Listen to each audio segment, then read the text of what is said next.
Welcome back, ladies and gentlemen, to the Fantasy Network. This is Chatting with Nuts, episode number 91 for those that are keeping track. And I have a very special guest tonight, which is, of course, Mrs. Nuts, back once a mother again. I almost swore in the opening seconds, but that would get us demonetized, so I don't want to do that. But how you doing? I'm great. Excited to be here. Episode 91. We are quickly approaching episode 100. Yeah, it's been a long time. Long time. There are shows who have started after this and have already hit 100. But we like quality over quantity here. So eat that, Dr. Philip Chase. No, I'm just kidding. I don't even know if he's actually surpassed me in episodes. You know, it's weird asking how you're doing as if we haven't been in the house together for hours. So that felt unnatural. It felt like I didn't know what to say back other than it's episode 91. Yeah, I guess this is Mrs. Nuts on screen. I don't know if I asked you how you were doing today. You came home from work. I was slamming golf balls into a net.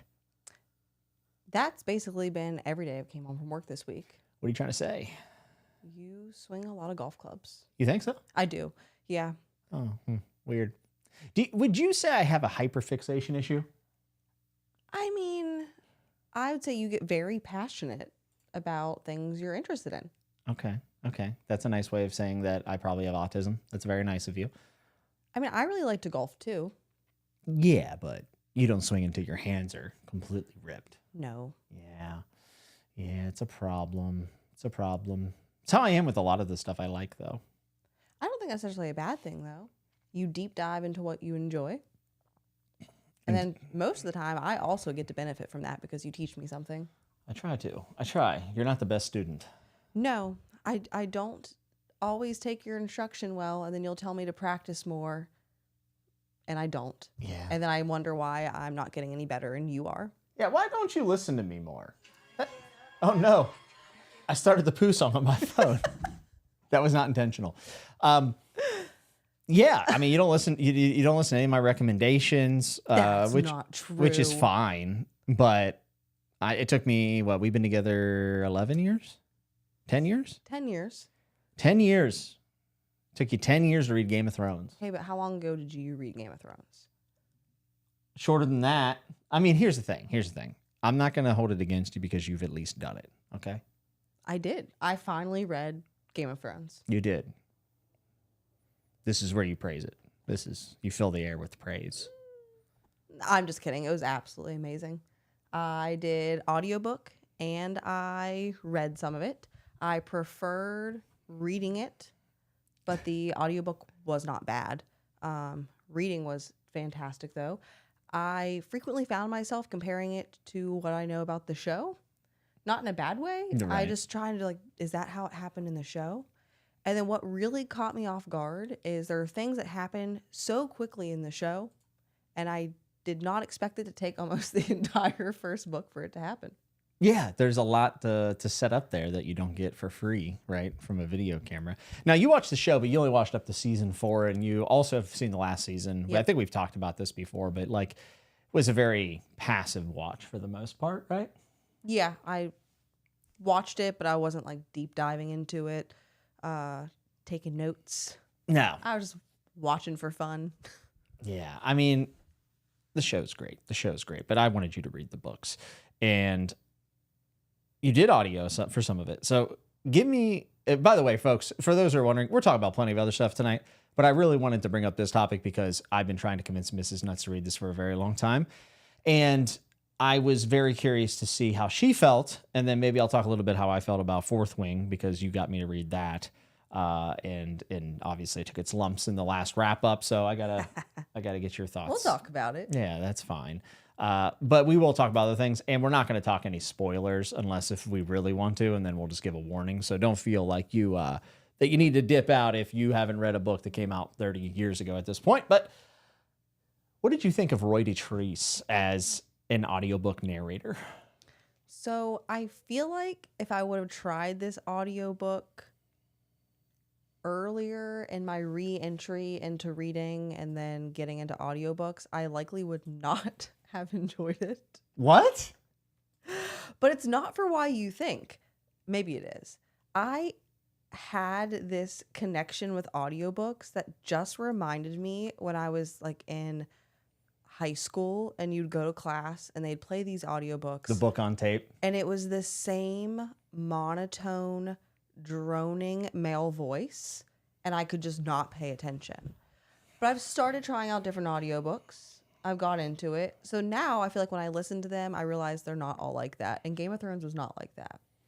It did throw me off, though, when I felt like I was getting confused on character names.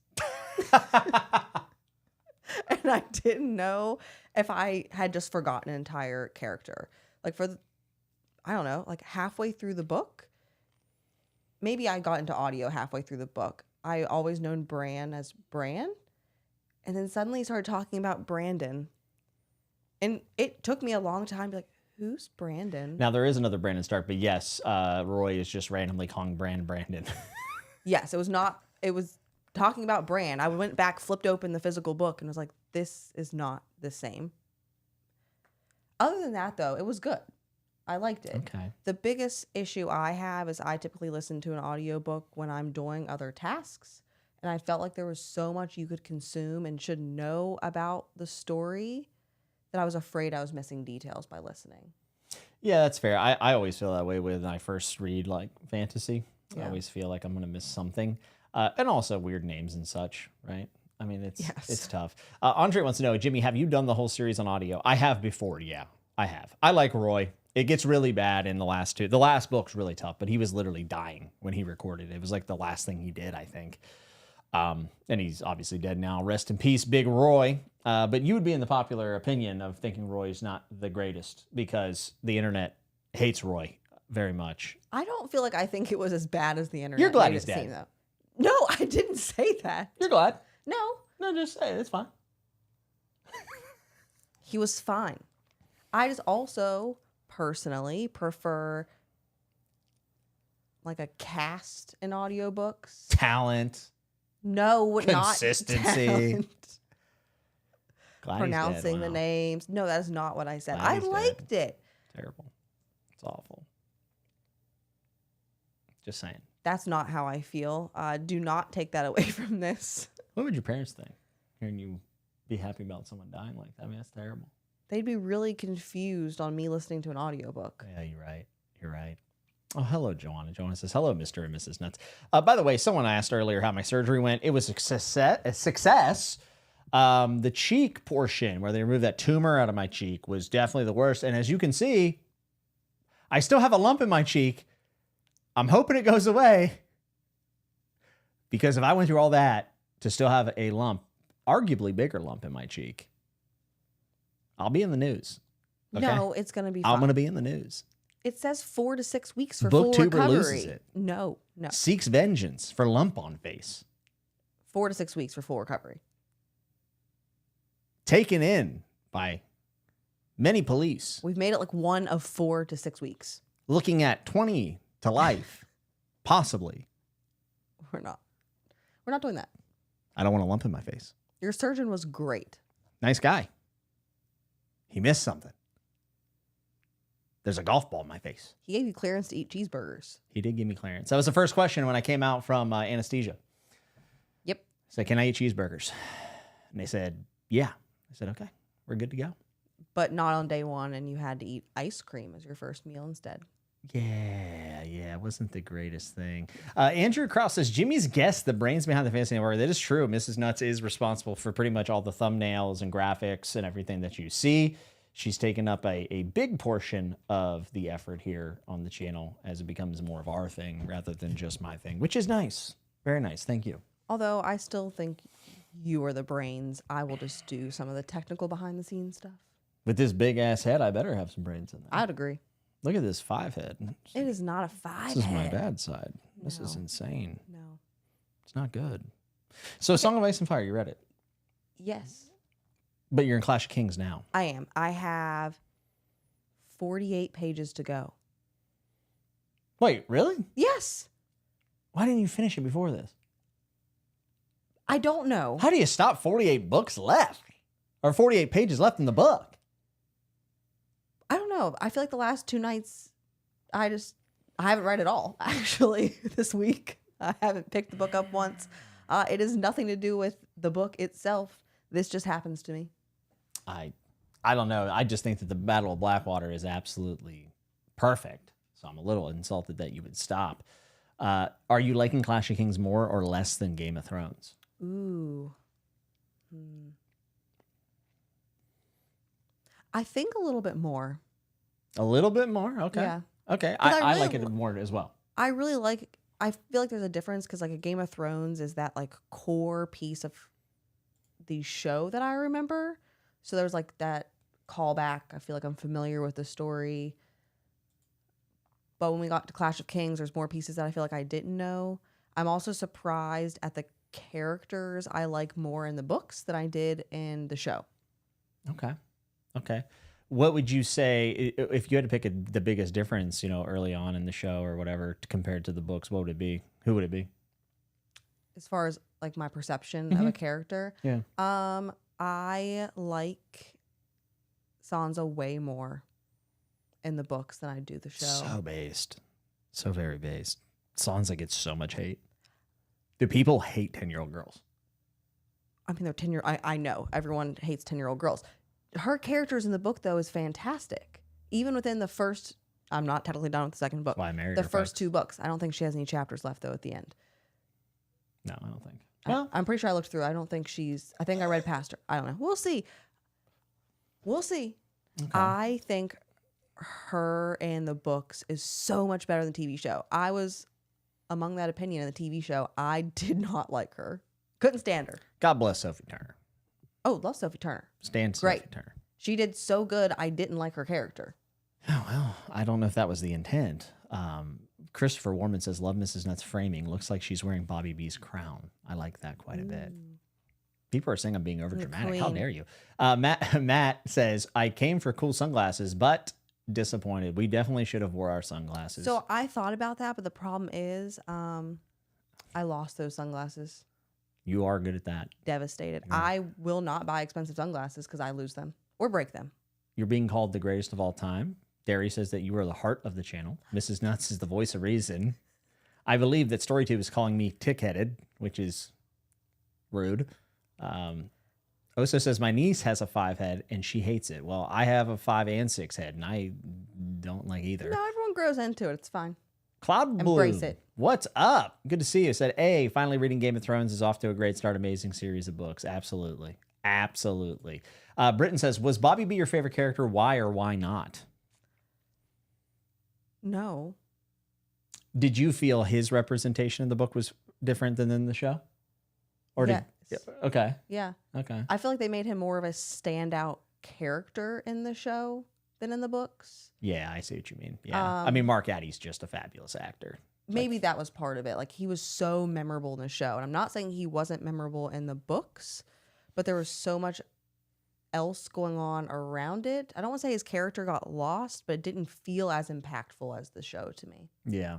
That's fair. I definitely, I think Bobby has almost more of I don't want to say sympathetic, but maybe more sympathetic possibly in the show. Yeah, I would think so. Because you get independent scenes with him and Jamie, and then him and Cersei, which you don't get in the books. Yeah. I mean, you really get his personality and a connection to him in the show that I didn't quite gather in the book. But maybe that was a little bit of me listening to audio and figuring out my own pacing, and then trying to figure out everything that was going on. Yeah, there's a lot. There's a lot in that first book. Frequently reminding myself that they are younger than Yeah, I accidentally age them up every time I read. it's better that way. Yeah, It is. I would agree. Yeah. But I also there's a pretty memorable part of the first book and first season that I felt like was written so different in the book than it was portrayed on TV. Less gruesome. Way less gruesome. Yeah, I was actually caught off guard to the point that I had to flip back and reread it 3 times to make sure I wasn't missing something. Because I expected it came from someone else's perspective, and I just didn't think that's how it was going to be written. Have you heard of the the pigeon theory? No. So there's a scene whenever this event happens at the end of the book, and Arya is standing there, and I think it's a pigeon or something flies at her, and the theory is that Ned warged into the bird, and flew to like warn Arya. What? Yeah, it's crazy. Slay, thanks for the super chat. The 666 from the big man says, booktuber going nuts over a lump. Also, you rule, Kelsey. Thank you for all of your hard work. Thank you. Very based, very based. Gunnar Quinn says, Jimmy, let's talk about Red Rapids instead. I'll talk about that in the wrap up. Don't worry. Spoiler alert, I loved it. I thought it was great, and I'll be reading more from Alex Gratian, I believe is his name. Hayden Lyle, what's up? Says, Mrs. Nuts, classic question. Who's your favorite character so far? Ooh. And you can include Clash of Kings because you're almost done with it. That's fine. Yeah. Yeah. I don't know. Oh, geez. Well, because, I mean, my top 3 would be Daenerys, Tyrion, and Sansa. Yeah. Sansa. Sansa. I did not expect to dislike Catelyn as much as I do. So why do you dislike Catelyn so much? I just don't. So I like her more in Clash of Kings. The entirety of Game of Thrones. I did not like how she treated Jon. I didn't like her takes on some things. I feel like there was favoritism, a lot of resentment that she holds. And it just was not vibing with me. I felt like there are other ways she could have handled it, but I'm also not her, so. So you're not here to hear a defense of Catelyn, right? I mean, no, I'll listen to it. Oh, I don't have one. Oh. I think she's a great character first and foremost, but like I think Catelyn is infuriating at times. She's written fantastic, which is probably telling to how angry she makes me. Mm-hmm. Yeah, I mean, I think George, one of his best suits is like when he's writing mothers. I don't know why. Yeah, he does the motherly instinct really well, and many of our mothers are perfect, of course, but some of them are not. And I think that he always ends up highlighting those good dynamics, or I guess you would call them bad dynamics in this sense, but gives good justification, or at least what somebody could use as justification. I don't think anyone actually likes when she's mean to Jon, but I think you can understand how someone could become that way. Oh, absolutely. And you can recognize like her sense of duty, and she thinks she's being the person she's supposed to be. But when you're sitting on the outside and you're taking in all the context around it, it's like, how could you be that way, though? How could you look at it that way? Yeah, I think that duty is pretty much one of the most congruent themes throughout all 5 of the books, or even if you want to add in Fire and Blood and Dunk and Egg. Did you get that feeling? Yeah, absolutely. Mm-hmm. A lot of characters are making decisions based on what their duty is and what they feel is not necessarily right morally, but correct based on who they're supposed to be and what they're supposed to be doing. Yeah, there's definitely that, and kind of a lot of commentary on class as well. Like, we do these things because we're higher than these other people, and our family is more important than those people. David has a question for you. He says, has Kelsey read Live Ship Traders? I asked this since I'm only thinking in my consciousness. Would you like to answer this? Yes, I have. Would you like to elaborate? Yes. I didn't know if you were going to do a follow-up question, but I was just going to answer. I absolutely loved Live Ship Traders. Probably still one of my top series. The characters in there have stuck with me. Like, there's not a piece of it that I'm like, oh, I liked it at the time, but now that I'm separated from it, there's things I enjoy more. Nope. Still there, up at the top. Yeah, we had a great conversation when Murphy visited, remember, about Live Ship. And we actually went over some of the things that she didn't like, and it was good. It was really good. I feel like I've had some of my favorite conversations around that series, actually, specifically with you. Yeah, well, and it's interesting to me because I feel like that one would almost be more approachable for some people who, especially, I think people who come from like the romantasy side of the world, and that's how they're getting into fantasy. Yeah, I could see them doing really well with Live Ship Traders. Yeah, I could see that. Enough elements in there that bring in that relationship building. Bit of that problematic age gap. Something like that. But there's so much more to the book, and I think that could catapult people even further into enjoying fantasy or continuing in with Robin Hobb. Yeah, and the writing's great. Yeah. The dialogue's great. Jared said, been struggling to come up with a quip, so I'm just leaving a comment to announce my presence. Jared, we all recognize you. We recognize the The gray check mark in the chat. Jared Henderson, get your life right. I was going to continue, but I won't. Go check out Jared Henderson's Substack, ladies and gentlemen, if you want to learn how to think like a philosopher or something along those lines. Yeah, people are praising Mark Addy's performance. I mean, yeah, I would agree, Christopher. I think Mark Addy's performance kind of makes the character. Yeah. Yeah, absolutely. Has Mrs. Nuts read any Wheel of Time? She has not. I'll answer that one for you. No. Hey, you're getting some credit. People are saying your top 3 is decent. Thank you. You know what else gets me? And it's because I see somebody typed it out. Why did I not know Catelyn's name was going to be spelled Caitlin?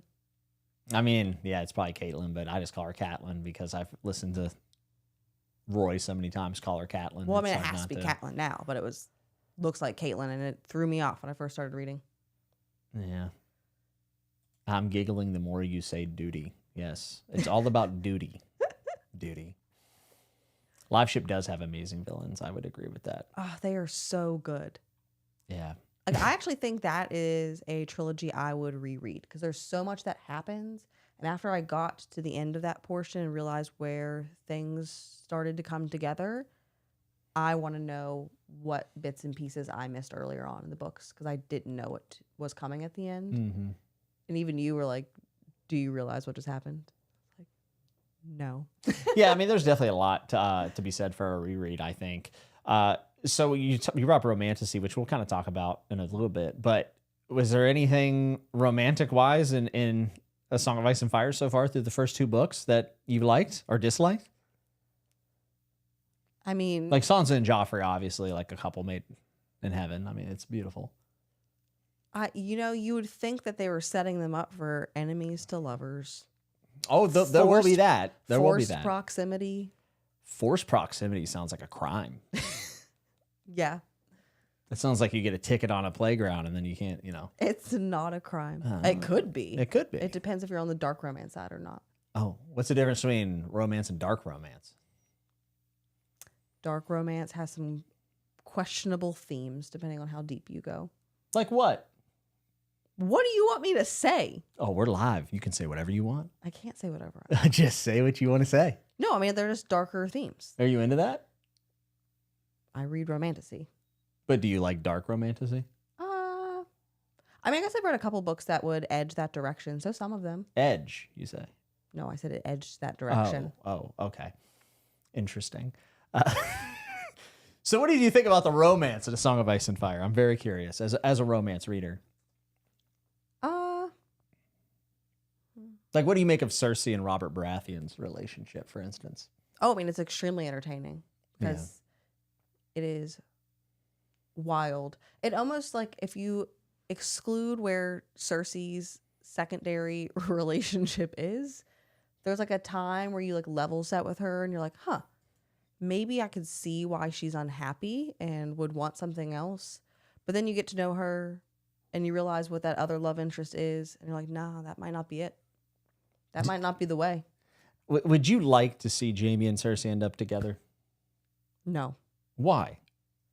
They're siblings. Oh, yeah, that is kind of a non-starter for me. Yeah, that's going to have to... No. No. Well, fair enough, I guess. Eric says this isn't really relevant, but I will say I think Gurm is one of the most romantic writers I've read in the traditional sense of romantic. Yeah, I would agree with that, actually. Well, I do think as I read more of it and there are more relationships being built, he does a great job at having a lot of dynamic relationships that aren't just repeating the same things over and over. Yeah. Like you have Tyrion's perspective on a relationship he's trying to build. You have Sansa's relationship that is occurring, but also just some of the friendships that get built throughout. Mm-hmm. And it was interesting, like reading the books, like with Daenerys, there are times where you're like rooting for, help me with his Khal name. Drogo? Oh, well. Oh, Khal Drogo, right? No. You're thinking of Jorah Mormont? Yeah. The creep? Yeah. Okay. Yeah. Creepy Jorah. Because okay. once again, I've aged everybody up in my head. So roll with me here. I forgot she's like 14. Yeah. Yeah. So never mind. A bit uncomfortable. I take that back. But also Jorah is Like Jorah is like a good looking guy in the television show portrayed by a wonderful actor. In the books, he's like this, I mean, really skeezy guy, in my opinion. Like I find him in the books to be like disgusting to read. Well, and that might be part of my problem is because I picture a lot of what I watched on TV as what I'm reading. So even now I'm accidentally picturing like Daenerys close to the last season. So I mean, better that way. I take it all back. Never mind. Well, But Khal Drogo, yes. I mean, I didn't necessarily hate him in the show, though. Do people not like him? well, I mean, the whole Dany, and this is what Darius saying. Kelsey, what do you think of the difference between the TV book representation of Dany's wedding night? Like the obvious elephant in the room of the forced marriage and then what comes after that. It's pretty rough. Yes, but I think I even told you this when I read it. I actually think the TV show portrayed it worse. You think? I do. Interesting. I mean, I think it's tough because she's so much younger in the books. Which is probably a fault when I went back. If I reread it and think of her as a 14-year-old, maybe I would change my mind.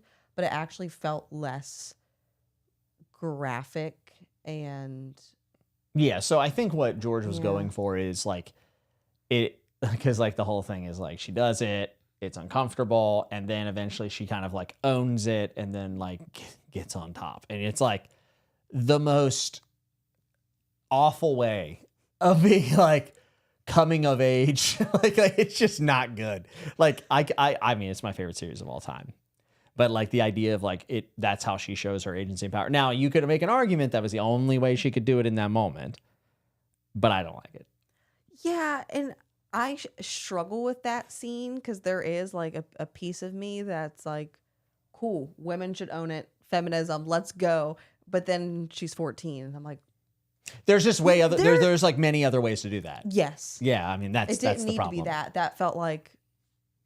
And I will say, I think George does a much better job after this point. And especially in Dance with Dragons, he actually goes through way more of a nuanced take on the whole idea of her developing her agency, coming of age, like taking up a throne of some sort, and like what duty, we talked about duty earlier, like what duty entails. And it's not pretty, it's not clean, and there's not always a right answer. There's the best that you can do at the time. So I think he ends up actually building off of that. Well, it's just a shaky foundation to get started. Yeah. I give a little, and maybe this isn't fair because I already aged them up and that's not necessarily the accurate representation of what was written, but I give a little grace around the age thing because I try to think of it from the perspective of what they're writing. And a lot of people don't live till they're 80. And it's almost like when they hit teenager, early 20s, you were like middle-aged. Yeah. Like you are an adult to them in that sense. Yeah, one of the things you can pick up in the prologue of Game of Thrones is that you have this POV from this guy who looks at a 50-year-old and he goes, oh, he's an old grizzled veteran. Yes. And it's like, well, he's 50. So it tells you two things, right? The POV is young, and the second thing is that the life expectancy in the series, it's actually a really subtle way of getting that point across rather than being like, no one lived that long. You know, it's just like reality. So you're not wrong in that sense. Like there's a way more limited time frame for most people. There are older characters, Frey, Maester Aemon, and stuff. Yeah, absolutely. But many people do not live to see their older days. I think Ned Stark is considered like old and worn down almost. He's like in his 30s in the series. Yes. Yeah. So, and there's war and everything else, obviously. So I do think that kind of has an impact on it. But yeah, it can be a little uncomfortable. And Eric says Dany's feelings towards Drogo are Stockholm syndrome, and I would agree with that for sure. Yeah. I also, thinking of relationships, felt like I got a different perspective of Catelyn and Ned's relationship. That's the next one I was going to go to. Yeah. Because it's addressed in the show, but in the book, there's a lot more focus on how I was making sure I wasn't about to say a spoiler or something. She's not necessarily like wasn't the first choice. I don't want to say first choice. Well, that's not what it was intended to be. Yes, and then you will learn more and more about this. One of the things that's mentioned, I think it's mentioned in the earlier books, is Ashara Dane. Yeah. Which is a character that you probably wouldn't pay attention to like your second or third reread, but Ashara Dane and Ned seem to have something going on a little bit there, and Catelyn was not, for all intents and purposes, the person that Ned really loved, but for duty, He married. Also, Ned was never supposed to be the king, the lead of the house. No. No. Like all that Second. changed and they had to adapt to it. But it was interesting to me that as you looked at the relationship and how it progressed, she did not look back on him resentfully, in my opinion. Like I do think she grew to have a lot of love for Ned and appreciate their relationship for what it was. Yeah. Yeah. I would agree. And it's in a weird way, it's kind of like beautiful that you do feel like they're a cohesive unit. You do. Yes. I would forget that it was not a forced marriage, but it is. It's arranged. That's the direction you have to go. You don't really get to choose. And she was doing her duty, but they made the best of it. They made some great kids. I mean, Sansa's great, right? So it didn't all go downhill. No. Putrid Sunrise says the age thing is a bit of a moot point. The teenager is a new concept for most of human history. When you become sexually mature, you are an adult. Yeah, that's true. I don't think it's a moot point, though. I think that it's totally valid to look at these things and think about how things have changed, which we can do because there's a lot of historical influence of Song of Ice and Fire. But I don't think it's a totally pointless thing to bring up and to talk about it. And honestly, I think people should share if something, honestly, it's my favorite series of all time. You guys know this. Like, I love George. However, there are times where I don't like things in the books, or they do make me feel very uncomfortable. So I totally understand what you're saying, but at the same time, I don't know if it's moot in the sense that like it shouldn't be discussed or can't be discussed, right? I actually think Arya is written what feels like closest to the age I actually see her represented as. I would agree with that, yeah. Like she feels like a child who is just wild and trying to figure out what she likes and wants to do. Mm-hmm. And to where when I look at Daenerys, who I know is older, it feels very structured and she's making decisions or even speaking ways that a 14-year-old I do not think would speak like. Yeah, it's tough though because the royal upbringing and things like they're a little bit like the more was expected of you at a younger age. Yeah, right? And Arya clearly is not necessarily following the rules of what is expected. No, she's of her. she's very much doing her own thing, right? Even Sansa's speech is actually a little bit more refined than Arya's. It is absolutely. Yeah. And I think she catches on to the court politics very quickly, whereas Arya doesn't really care to. She doesn't really pay attention to that thing. Yeah, she's chasing cats around. She sure is. Yeah, Sir Pounce. Dancing. There's a whole theory about Sir Pounce, the cat. I feel like I have so much research to do. No, whenever you're finished with all of it, we'll come back on and we'll just... Okay. Maybe I'll bring Bookborn on because she read it recently and she got dumped on by the theory, so now she'll get to do it to somebody. Great. But she's going to be very upset that you don't like Catelyn. I haven't finished the series, though. What if my mind changes? No, just own it. I mean, I will. I said I didn't prefer her. I was just saying it could change. No, you should insult Bookborn. That's what I'm trying to get you to do. No, I'm not going to insult Bookborn. Gosh, the ratings are Come tanking. on. The ratings are tanking. You know what else I didn't like about the audiobook? Pitire. Not good. Terrible. Terrible. It would Awful. throw me off every time I listened to it, just because that's not how you say it. No, it's not. It's awful. He actually, I think, calls him Peter for a whole book, or at least half of like Feast for Crows, I think. So you'll get to that. So we went from Pitire to Peter? Pitire, to be clear. Yeah. Something like that. There's also another character named Peter, spelled normally, and he still calls him Pitire. Why not? It's amazing. Jared said, do any of these theories actually matter? Or is this just a dweeb thing? So I do think Sir Pounce is a dweeb thing. I think the bird theory is actually a dweeb thing, but there are a lot of really well thought out and supported theories in the fandom.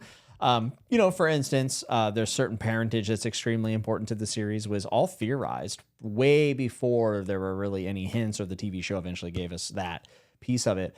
The Grand Northern Conspiracy is actually one of the more compelling things that I've seen written. As far as like discussing fiction goes, it's really interesting. And I think it's because George's geopolitical politics are pretty sound in the book for the most part. And he does a really good job of kind of distinguishing different motivations for each, nation, state, or whatever, city, state. So the two I've mentioned are pretty silly. However, there are some stuff there are some stuff in there that is just really incredible. Future Sunrise said, not against it being discussed at all. I just think some of the people, not you guys specifically, forget that these are two worlds and not relevant to our current cultural views. So yeah, for sure. I see what you're saying. And I was just saying that, like, I still think it's like cool to discuss, which you're obviously totally cool with. So Eric says, or Brienne later on. Yeah. Or Brienne. Yeah. Brienne. Oh, I love her in the books.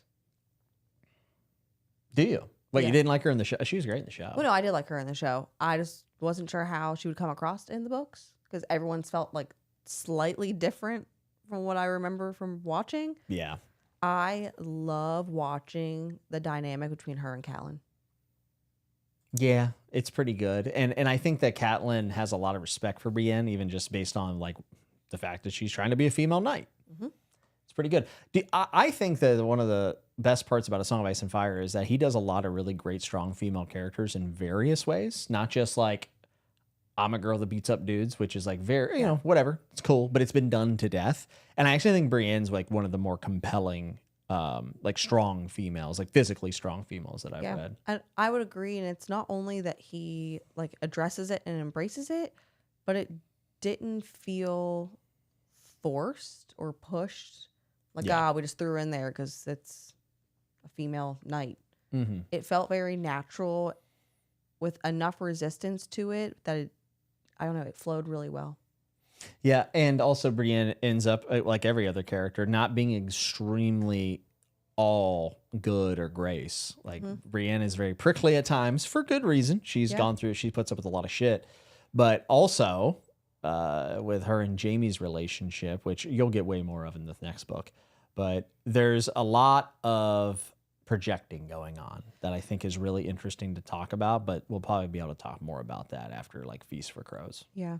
And things start to blur together because I forgot. I think after I finished Game of Thrones, I actually told you I liked Cersei in the first book. I shouldn't say liked, but she's amazing. There was way more I liked about her than I remembered in the show. Mm-hmm. And I felt like I could see her perspective on some of the decisions. So I did forget about that when we started talking about her relationship.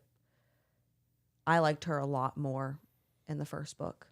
Yeah. She was one of my like preferred points of view to read in the first book. So you're a big fan of hot girl fiction? Like My Year of Rest Relaxation? Have you read that? No, I need to read it. You haven't read that? No. Must have been Andrew. It is Andrew. Well, Cersei has a large display later on that you'll get to read, and it is so messy and great. It's phenomenal. Excited. It's so good. I don't know what all is hot girl fiction, but probably. Boy Parts. Haven't read that. My Year Rest Relaxation. You haven't read any hot girl fiction. That's annoying. Okay, what are other hot girl fiction books? That's really all I got so far. Is it not Romantasy? No. It's like have you ever seen American Psycho? Yeah. Okay, it's like that, but with a female. It's like females being like gross and like grody and like like unhinged, I guess is the best way. To be fair, there's actually like a legit genre called hot girl fiction, and I don't think they actually define it anywhere clear, like anywhere near what me and my group of people do. So I'm giving you very much my personal take on this. But now I'm gonna have to go look it up because I don't know. Just read Boy Parts. It's really good. Jared said, who could bench more, Kelsey or Brienne? I believe Kelsey could outbench Brienne. Ooh, bench is that's my exercise. Dumb strong, this girl. Dumb strong on the bench. I do not bench very often, but then when I do, I'm like, oh. What's the heaviest you ever benched? 185? Probably, yeah. And you didn't train for it. Like it was just like 185. Yeah. I actually think I have that on video. Incredible, dude. Yeah. I know whatever you were benching, it was like pretty high up in the state record. Mm-hmm. I think so. Yeah. For my size, everything. Yeah. That's my strong suit. Lapvona is my favorite hot girl fiction book, also by Otessa Moshfegh, who is fantastic. Saul is asking how my wisdom teeth recovered. It's pretty good. We're still trying to see if this bump in my cheek will go away. StoryTube, go down a couple. Yes, Eleanor Oliphant is a hot girl book. Okay, read it, loved it. There you go. I think you should read it. I'm going to read it for sure. So I actually listened to the audiobook. We have it physical too. Thank you, StoryTube. You should listen to it. Emma B said, whoa, 185, amazing. 185 pounds on a female bench press is pretty insane. I mean, Tom Orange says that's an awesome bench. Thank you. Yeah. So Kelsey used to compete in female bodybuilding back in the day. Yeah. It was a ton of fun. I don't know if I could do it again. Every once in a while, I think about it.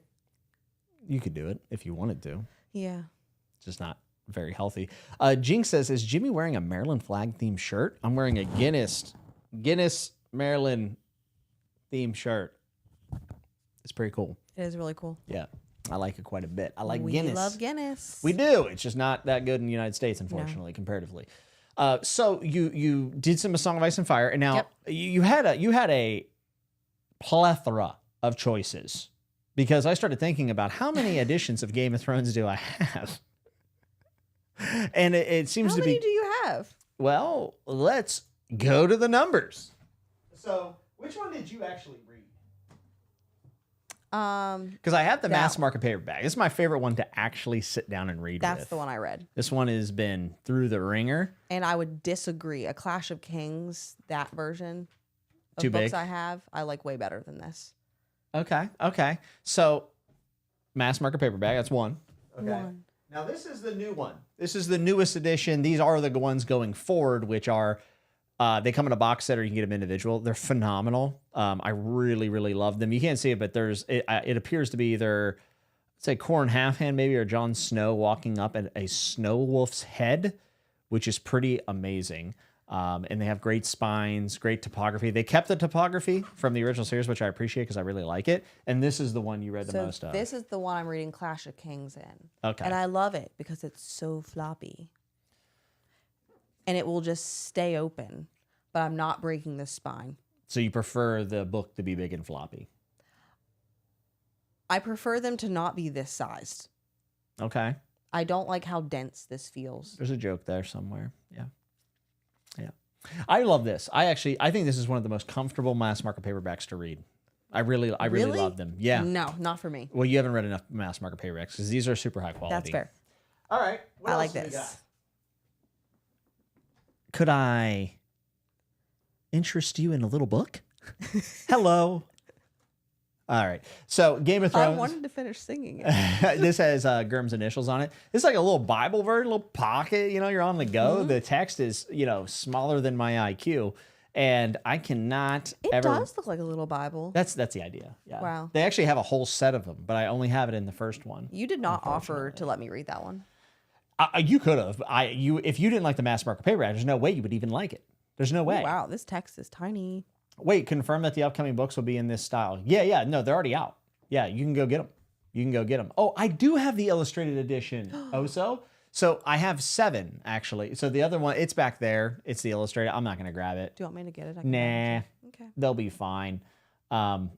Also, by the way, Saul, I'm sorry to hear they had to take out a bunch of bone with your wisdom teeth. That sucks, dude. Feel better. That sucks, yeah. I have done a shelf tour, Andre. I did it like 5 years ago. I have not done one in recent times. There's a low chance of it happening. I'll be honest. I hated filming my first one. Like I wanted to die. Do you remember it? Yes. I was so mad the whole time. I was breathing hard. It sucked. There are multiple times you're like, I'm not doing this, and I'd have to calm you down. I'm like, okay, it's gonna be okay. Amanda loves the little Bible ones, which they're pretty cool. They look very cool. That's Jimmy's street preaching copy. And now said great characters will be present. I don't know. Is that good? Ding dong. Hello. Hello. So I also have the graphic novel version, which there are more than just this. They were released in multiple copies. Cool thing about this one is that it was adapted by Daniel Abraham in the writing, which we all know and love here at the channel. And one of the coolest pieces of lore about the graphic novel is that Daniel Abraham, in adapting it, wanted to cut out a very specific piece of Game of Thrones. And George told him, you can't do that because it is tied into the ending of the series. So there is a line in the Game of Thrones graphic novel that Daniel Abraham thought he could cut, and George was like, no, that ties into the last paragraph of the series.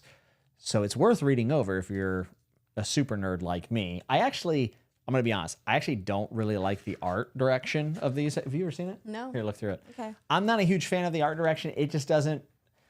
Oh. Yeah, it doesn't feel right to me. It doesn't. I don't know. There's something a little too smooth about it.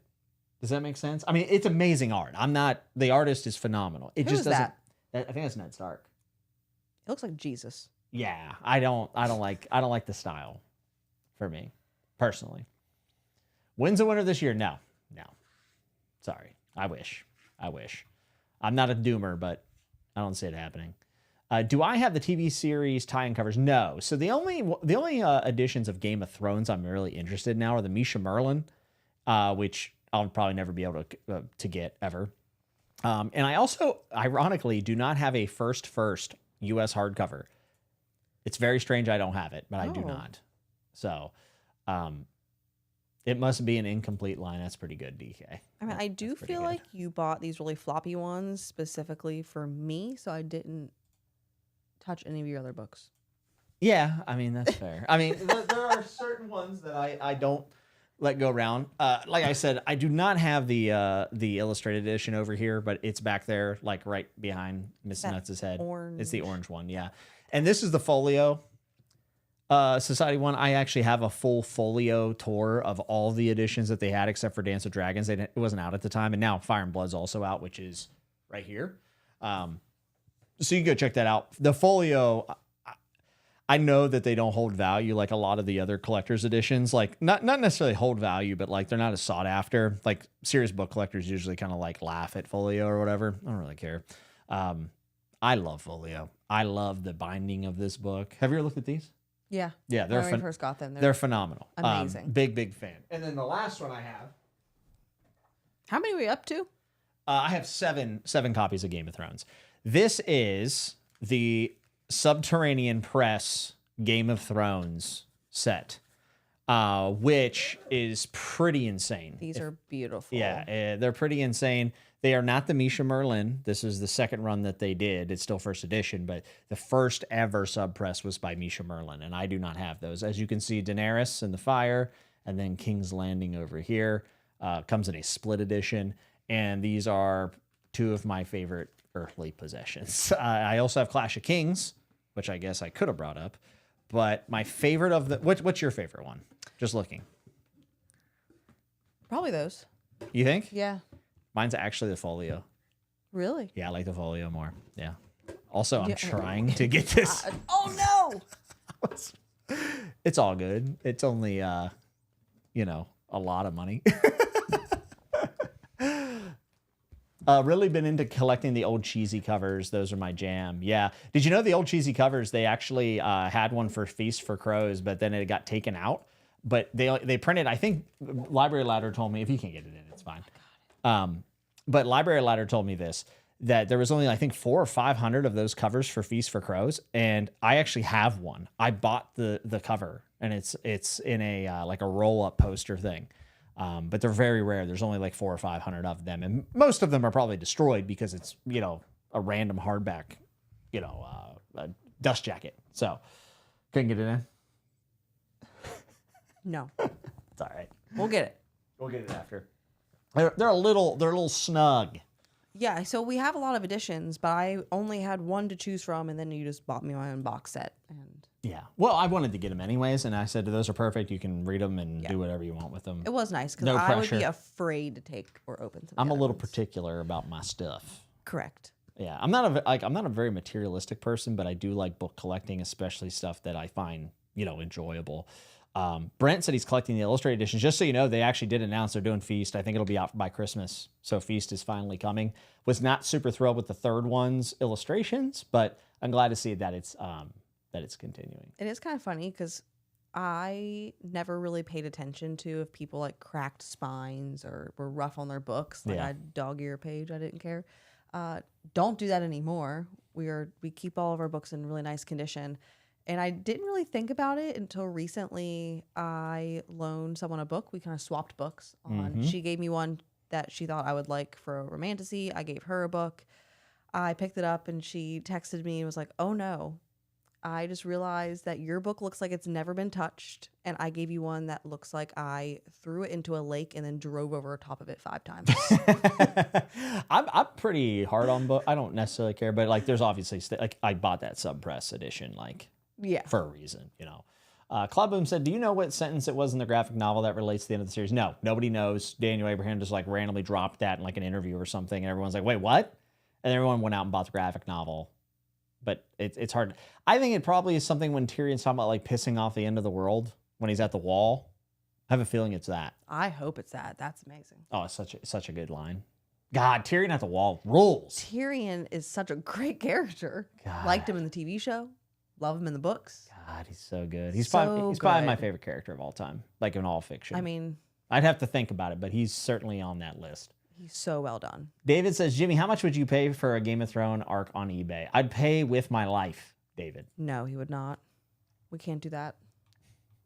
It would be better. My life insurance policy is crazy. Osa says, wins will come out when it comes out. If it never does, such is the tragedy of life. And please don't propose other authors who can finish it. It's wrong. Yeah. I mean, I can think of a few conversations that are more tired than who should finish A Song of Ice and Fire, but it's definitely top 3. Yeah, you can get the Misha Merlin ones for $10K. Want to go half in with me, Jimmy? They really are. That's crazy. And they don't sell very often. That's the other thing. I've been looking. So I have Clash of Kings and Game of Thrones in the sub press second run. And I really want a Storm of Swords. It's my favorite book of all time. But I can't, not only can I not find it individually, but no one, like, it hasn't been listed in forever. People sell them as a set and they want $15,000 and it ain't happening. Is Storm of Swords next for me? Yeah. Oh, man. I don't know what to do. Biggest of the bunch. I don't know what to do. Biggest of the bunch. What do you mean you don't know what to do? Well, because I also kind of want to go back and read some of my Robin Hood books. I'll continue on. Never mind. That was my answer. Nah, I'd be okay. I'd be okay for you getting back. You're in Rainwell Chronicles? Yeah. No. No. Golden Fool. Yeah. Okay. Yeah, you're doing all Second right. of the trilogy. You're doing all right. Brent, I respect how long it takes to type like this. Every time I want to do this, I get halfway through whatever I'm trying to say, and I'm like, God, I just want to quit holding the shift button. This sucks. Mitch said, is it true that Mrs. Nuts is boycotting until Wins gets a release date? Wow, I admire that conviction. I don't believe that is true. Can't be now. Brian says, everybody seems to be handing Dungeon Crawler Carl to their significant other. Would Miss Nuts enjoy it? I think she would think it's fun. We just talked about how you thought I should read it. I said do the audio specifically. Yeah. Yeah. Yeah. I mean, I've had pretty good success recommending, even though I was pretty middling on the first book. Been thinking about starting the second book, but I don't know. We'll see. I mean, I will. I just don't know if I'm going to read it anytime soon. Storm of Swords is the best book I've ever read. Hey, me too. Now I feel like I have to go straight into it. Yeah. Big fan. Big fan myself. Maybe I'll just read them both at the same time. I do. So I actually will say, if you're going to take a break, I do think it's better to take a break after A Storm of Swords because there's like a reset, like new arc forms in Feast and Dance. You're going to love both of those books, I'm positive. But if you're going to take a break, I think it's a good time to take a break after A Storm of Swords. Okay, let's run straight through it. All right, let's do it. Let's go. Let's do it. And I'll read a little bit faster. I don't know what happened this last month. I don't know. Me either. Struggle. Jared said Mrs. Nuts should read Wolf Hall. She would hate Wolf Hall. Would I? Yeah. Oh, yeah. Oh. Yeah. I don't even know if I like it. I mean, it's obviously an amazing book, but I don't know if I like it necessarily. I don't know if I like reading it all the time. Okay, so you're into Clash of Kings. Yep. You like it a little bit more. You've also read a book that I recommended, but also StoryTube recommended to you, which was Emma Newman's Planetfall. Yeah. Which got the nut button last month. I was really big on it. Sci-fi book, main character, someone who struggles with a bit of OCD, totally on another planet, has kind of followed this almost like cult mission to this place that they feel called to in outer space. Against all odds, they make it happen, and then they're at this very weird place, and then stuff happens. What did you think? So I don't think I've ever read a sci-fi, right? Don't think. Yeah, I think I've that's dabbled. right. Yeah, that's and your first sci-fi. I also don't typically enjoy sci-fi style TV shows, movies. Not really my jam. Yeah, I couldn't get you into The Expanse. I tried. No, not my Yeah. jam. Planetfall was incredible. Listen to it on audio. That is the piece of sci-fi, like pieces that were happening there, that I find so interesting. Yeah, I think like sci-fi is just like fantasy or like romance. Yeah. There's so much to it. Sometimes you might have to, kind of curate and go through it a little bit, but there's a lot out there. So many things actually count as science fiction too. It's just speculative fiction. Like I'm reading The Deluge by Stephen Markley, which is a climate novel in many ways, political novel in many ways, but it has sci-fi elements because it's futuristic and it's kind of making some predictions and such. And there's some new technology further we get into the future. But what was it about Planetfall that made it click? So I feel like there's two parts to it. One is I find the sci-fi element very interesting when it pertains to health and like medical aspects, as well as just the changing environment. Yeah. And I didn't feel like I was just floating in outer space on some spaceship. And it was like, I'm reading sci-fi. It felt like a whole other world and ecosystem that I got to learn about. Loved it. I think the second part of it was there was so much focus, and you didn't realize it until it was happening, on the characters, that the sci-fi was just the backdrop that they all fell against, and it felt more natural to read. It didn't feel like they were trying to push the sci-fi element that usually just kind of, not my thing. Yeah, maybe you don't like space operas as much, but like taking a very human situation and putting it in an otherworldly situation. I mean, I do think it's a very like psychological, personal read against some of the other sci-fi that maybe I would have recommended to you, but I'm glad that you liked it. I thought you would. I mean, that's one I was like, you should probably read this. I also was not really expecting where it went, so that was really fun. Yeah, I don't know if many people could guess the ending of that. I certainly could not. Yeah. There was a lot that started happening where I was like, what? Yeah, great. Well, it definitely puts in the sci-fi elements towards the end, for sure. Yeah. David said, totally unrelated to this, but Jimmy and Kelsey, have you read or seen the show, seen or enjoyed the show Lost?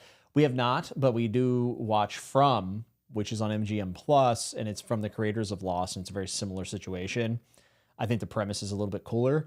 We are in season 3. We haven't finished it yet, but we both think it's not a very good show, but it's really good to watch. It's really fun. Yeah, it's really fun. Like there's moments where you're like, holy shit, like the gore and stuff in it is so well done. But like the acting from some of them is very suspect. The writing is, I think the writing is bad. It's pretty bad, but I like those type of shows. I like weird setting. Why are we here? We have to figure it out. Like it's one of my favorite things for sure. It's one of the reasons why I like Severance so much. Rodrigo says, out of curious, has anyone listened to Not a Cast podcast? It's a Song of Ice and Fire reread podcast, chapter by chapter. Really good, would recommend.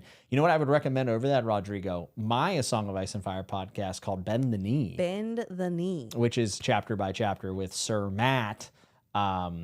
We also have a chapter by chapter podcast, and I highly, highly recommend you guys to go check it out. We have a lot of fun over there. I've checked it out. Yeah, you have. We went to Matt's wedding together. We did. Pretty crazy. Matthew G. says, speaking of Gene Wolfe, Jimmy, there's a line in Soldier of Arete, is that how you say it? That Wolfe wrote for you personally. Well, I'm excited to get to it. I do own, I think, every single Gene Wolfe book now, except for Long Sun. I need to get that still. Just kind of waiting on the time. So okay. What? I was like, it does look like people are either agreeing or also there's other people who enjoy the more environmental, climate, post-apocalyptic style sci-fi, not just space stuff. Oh yeah, I mean, like I said, it's just there's a massive range to science fiction. I associated sci-fi with space. Very limited of you. I know. But that's why I'm here. I get so why we try to broaden our horizons. I'm getting the recommendations and I'm actually reading them. Well, we not only got a recommendation, but we got a six quid from StoryTube. Says this is so you can buy me a pint. It's gonna be more than $6, brother. But that's okay. We still got you. We'll make up the difference. Pints. We'll make up the difference for sure. StoryTube also, I think, do they recommend the comic that I read? Yes. Why don't you talk about this? So it's Lonely at the Center of the Earth. Was that the name? Mm-hmm. Okay. I just panicked that I butchered that. I don't read comics or really anything. Is it full comic or is it considered like on the edge of like? It's like graphic novel comic kind of thing. Yeah. I don't really know. So the art was weird, but I ended up enjoying it. But the story was so good, and it was not recommended to me. I think it was recommended to you. and we were in the bookstore, and you were looking around, and you picked it up. So while you were looking, I just started flipping through it, and I just decided to start reading it. And I think I got like maybe 10 pages in, and then I had to buy it. But we set it down because we're like, oh, we're going to go to this other bookstore. We'll buy it there. And guess what wasn't there? The book. Thing. So then I had to get it on my Kindle, which meant I didn't have a lot of the color aspects of it, but I read it in a single day. And by single day, I mean an evening. I think I stayed up late, read the entire thing. It was I came so downstairs. good. I think it was after my wrap up. I came downstairs. You're It like, I'm was. done. I loved it. But it's pretty graphic, right? It is. It's a graphic novel. Sorry. It felt like a whole different take on mental health and exploration of depression and people's perception of it. And I could see it actually making a lot of people really mad. Oh, yeah. Yeah, definitely. I mean, Because for what you told about me. It's Tell me not about it. the typically portrayed, I don't want to call it pretty depression, where it's just like a sprinkle of it, then everyone gets better, and it's not that bad, and we don't have to talk about the hard parts. It fully embraces hard portions, talks about things that will make you extremely uncomfortable, but it explores it in such a fantastic way. But I was really intrigued when I went and looked at how other people thought about it, the amount of people who were really mad at what was explored there. Yeah. I would recommend it if people You feel recommended like, it to me because you said this character is you. I think I took a picture of one of the little blocks and sent it to you. And I was like, oh, look. You're like, why'd you send this to me? I'm like, well, I went out and got a physical copy. I ended up getting it for my friend Andrew for his birthday as well, along with a bunch of Percival Everett novels that he better read if you're watching this. And so I plan on reading it. It sounded excellent. StoryTube recommends it pretty heavily. if you're not here for something really dark, heavy and dark, or something that really explores deeply into different mental health aspects, I would not recommend it if you're not in that headspace. But if you're wanting to explore that on a different level, I think it was worth it. Cool. Yeah. Not often. That's your first comic ever, right? Ever. Very cool. We love expanding this horizons. HR said, would Mrs. Nuts be open to Blood Meridian? I think she'd be open to it. I don't know if she'd like it. Sai said, you would probably like Dark Matter, Kelsey. Well, we own it downstairs. Oh, yeah, we do. I started the TV show, watched episode 1, thought it was pretty good, but I would like to read the book first. Not sure if I'll love it, but Eric Berlin says, I found a 200-page sci-fi book called Cowboys, Fangs, Space Bar, and Grill today. Bought off the title and the cover alone. Okay. That sounds I'll amazing. look it up after. That sounds insane. Ross says, have either Jimmy or Mrs. Nuts read Susanna Clark? I think you'd really like Piranesi. I've read Piranesi. I actually have a review for it here on the channel, along with my theory of what goes along with it. You read it? No. God damn. Well, I'm sitting here realizing that I might need to sit down and like write out these books that I'm supposed to be reading and prioritize them and start making It's a called dent. a TBR. I don't have one. I read a little bit off vibes, and then I get heavily influenced whenever books get released, and I feel like I also need to read them. Yeah, I mean, that's fair. I mean, Like Butcher and Blackbird. Third book came out, had no intentions of reading it. Talk a little bit to Laura, and I'm like, oh no, I'm going to read it. and then you say it was absolutely insane. Oh, I loved it. Yeah. The first and the third book were fantastic. Second one's fine. Tons of fun. Follow Smoke said, I despise Dark Matter. Cool conceptually, but it was a damn miss. I've heard that before, actually. Rebecca, what's up, says, have you read Jonathan Strange and Mr. L? I have not, simply based on two factors. One, I'm kind of tired of books set in London. I believe it's set in London. Correct me if I'm wrong. And two, that book is so long. It's so long. I would love to read it at some point. I will read it at some point because I think Susanna Clark is pretty amazing. So, vibe reading for the win. I don't disagree completely. I've been doing a lot of mood reading lately. It's been pretty great. I feel like I've been running on the Romantasy on audio, something fantasy, physical, and something completely random on my Kindle. Yes. And you have the new Kindle, right? I do. Which one is it? I don't know, but the background is like this emerald green. I don't It's know. not. It's a paperwhite, right? Yeah, it's not the color. It's a new paper. Soft. The yeah, new it's paper. the new And paperwhite. you like? I like it. I actually used it. Love it. I have an Oasis 2 for those e-reader nerds out there. And I really love the physical buttons. I like the little bar that you can hold it. But I will say this, the new Kindle Paperwhite is so fast comparatively. I mean, It's is so night and day responsive. difference. Yeah, it's. I've heard a lot of people be mad about them. I don't really know what's going on with that. I mean, I get the Amazon thing and the DRM and all that shit. I get that. I'm saying from a device perspective, like just stylistically performance. I don't know. I think your Paperwhite's crazy. I almost got the Color Soft just because it was the newer thing, but I started reading reviews and the new Paperwhite seemed to be the way to go, and I am not disappointed. Love it. Feels great in the hand. Very responsive. Yeah.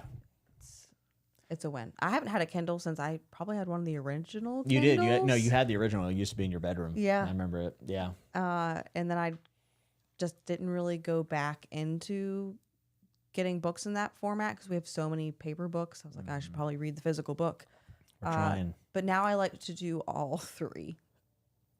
So, hey, honestly, it keeps it fresh, kind of keeps it fun. Samwise said, have you read The Exorcist? I have not, but I own it. I have it on audio specifically. I think the author reads the audiobook, and I heard it's really good. So, yes, I'll probably try to fit that in at some point during spooky season. Though I did read Red Rabbit, and I'll save all my thoughts for the wrap-up. But I got to tell you, if horror can continue to show me things like Red Rabbit, I'll be reading a lot more horror in the future. I actually got Rose of Jericho, which is not a sequel to Red Rabbit, but it kind of feels like it's a sequel to Red Rabbit. And it came out like a day after I finished Red Rabbit, which was kind of cool.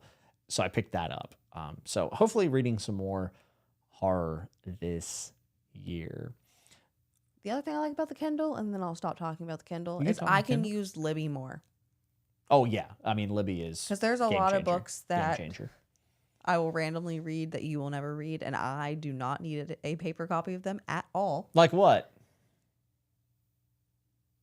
So one was Flock. Okay. Yeah, Flock.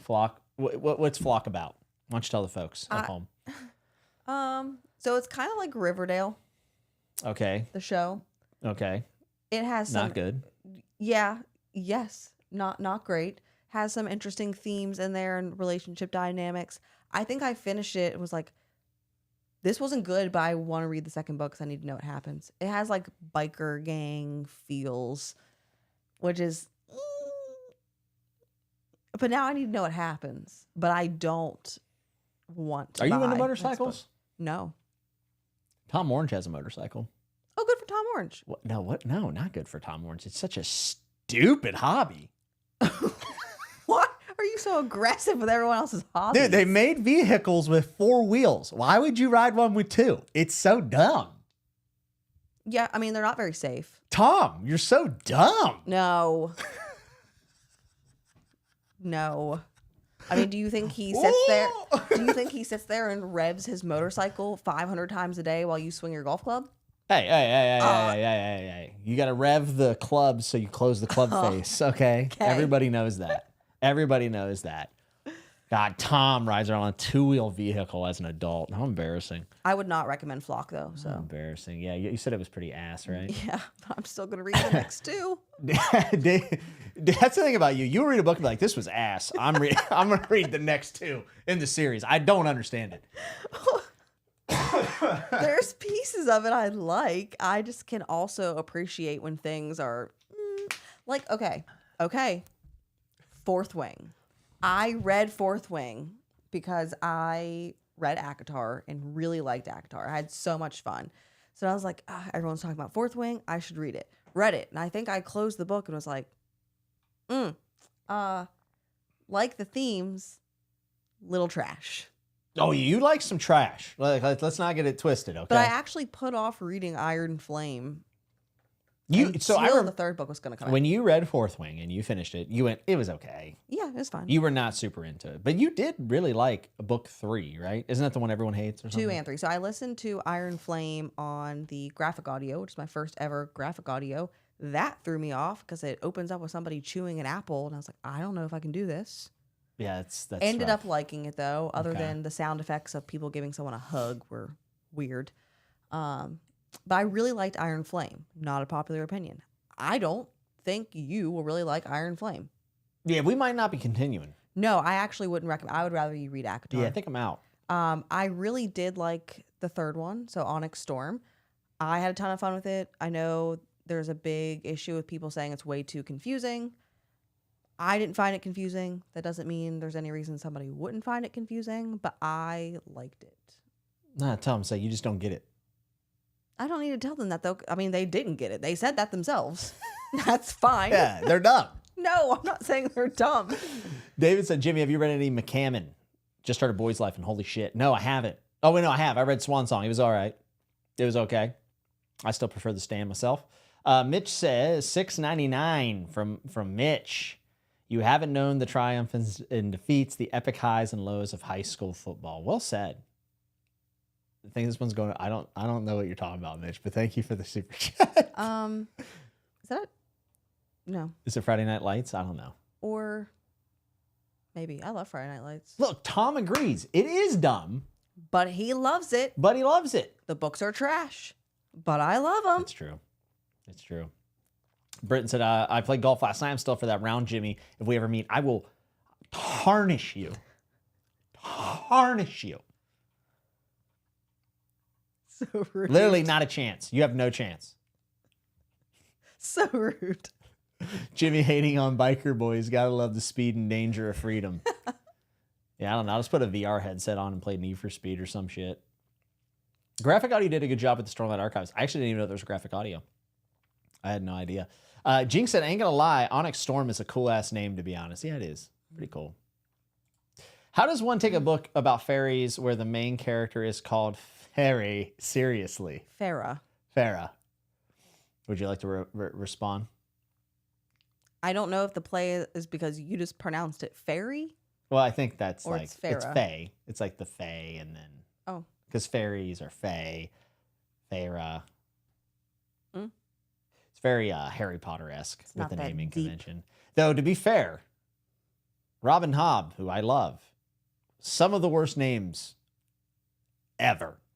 So I guess I don't have any room to talk, unfortunately. Have you read any Guy Gavrica? I read Lions of Alrasan. I'm now reading Sailing to Sarantium, and Jesus Christ, his books are so good. Yes, and I have, I think, reviews for both of those, I think. I definitely have Song for Arbonne, and I have a review for Lions of Alrasan, and Sailing to Sarantium, I think, made my top 10 last year. So, yeah. QSAQ said, Jimmy, let me kiss your middle toe. Why the middle one?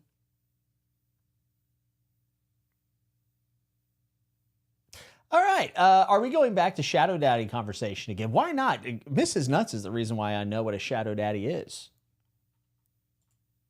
Pretty good. They're fun to read. I was like, what is a Shadow Daddy? And she gets like, it's a guy who can wield shadow magic. And I was like, wow, that is literally It was morally gray. very obvious. It was morally gray. It's fun. You don't get it. I don't get Maybe it. Akatar. And that's okay.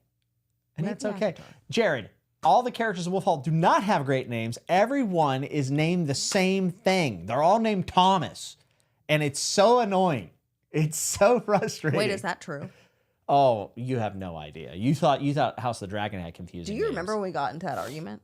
Yeah, I got real pissed. Yeah. It was like one of the only times I've ever raised my voice. Kelsey, have you read Holly Black? I prefer her fairy books to SJM, but I'm biased. I've been reading her books since I was a kid. Oh, no, I actually have not heard of Holly Black, but I will look them up. Holly wants to know, has Mrs. Nuts read any Emily Wilde? It has some romance. On my list, but I haven't read any yet. Interesting. Yeah. Interesting. She was only, Evie says, speaking of Robin Hobb, she's doing her last visit at the University Washington bookstore to sign the stock on the 18th. Get your orders in while you can. Very good to know. Very, very, very good to know. Ross said, has Mrs. Nuts read any Sally Rooney? I read all 4 books earlier this year, and they're amazing romances, slice of life stories. No, we have not.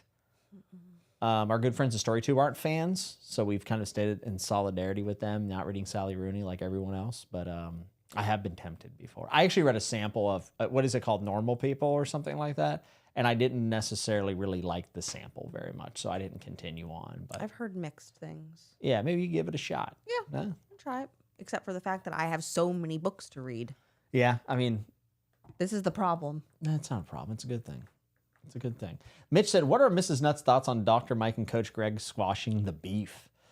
I feel like Greg is upset that he is not going to be making buckets of money off those videos. But give it like 6 months. It's gonna. But there was the video where it said they confronted each other and they didn't really confront each other. They kind of. I mean, they kind of did. They kind of did. It was pretty intense, but Squash the beef. But you could tell that like Greg is just not the same guy off screen that he's on screen, which is fine. Yeah. But like you could tell he didn't want to be there. He didn't want to be there.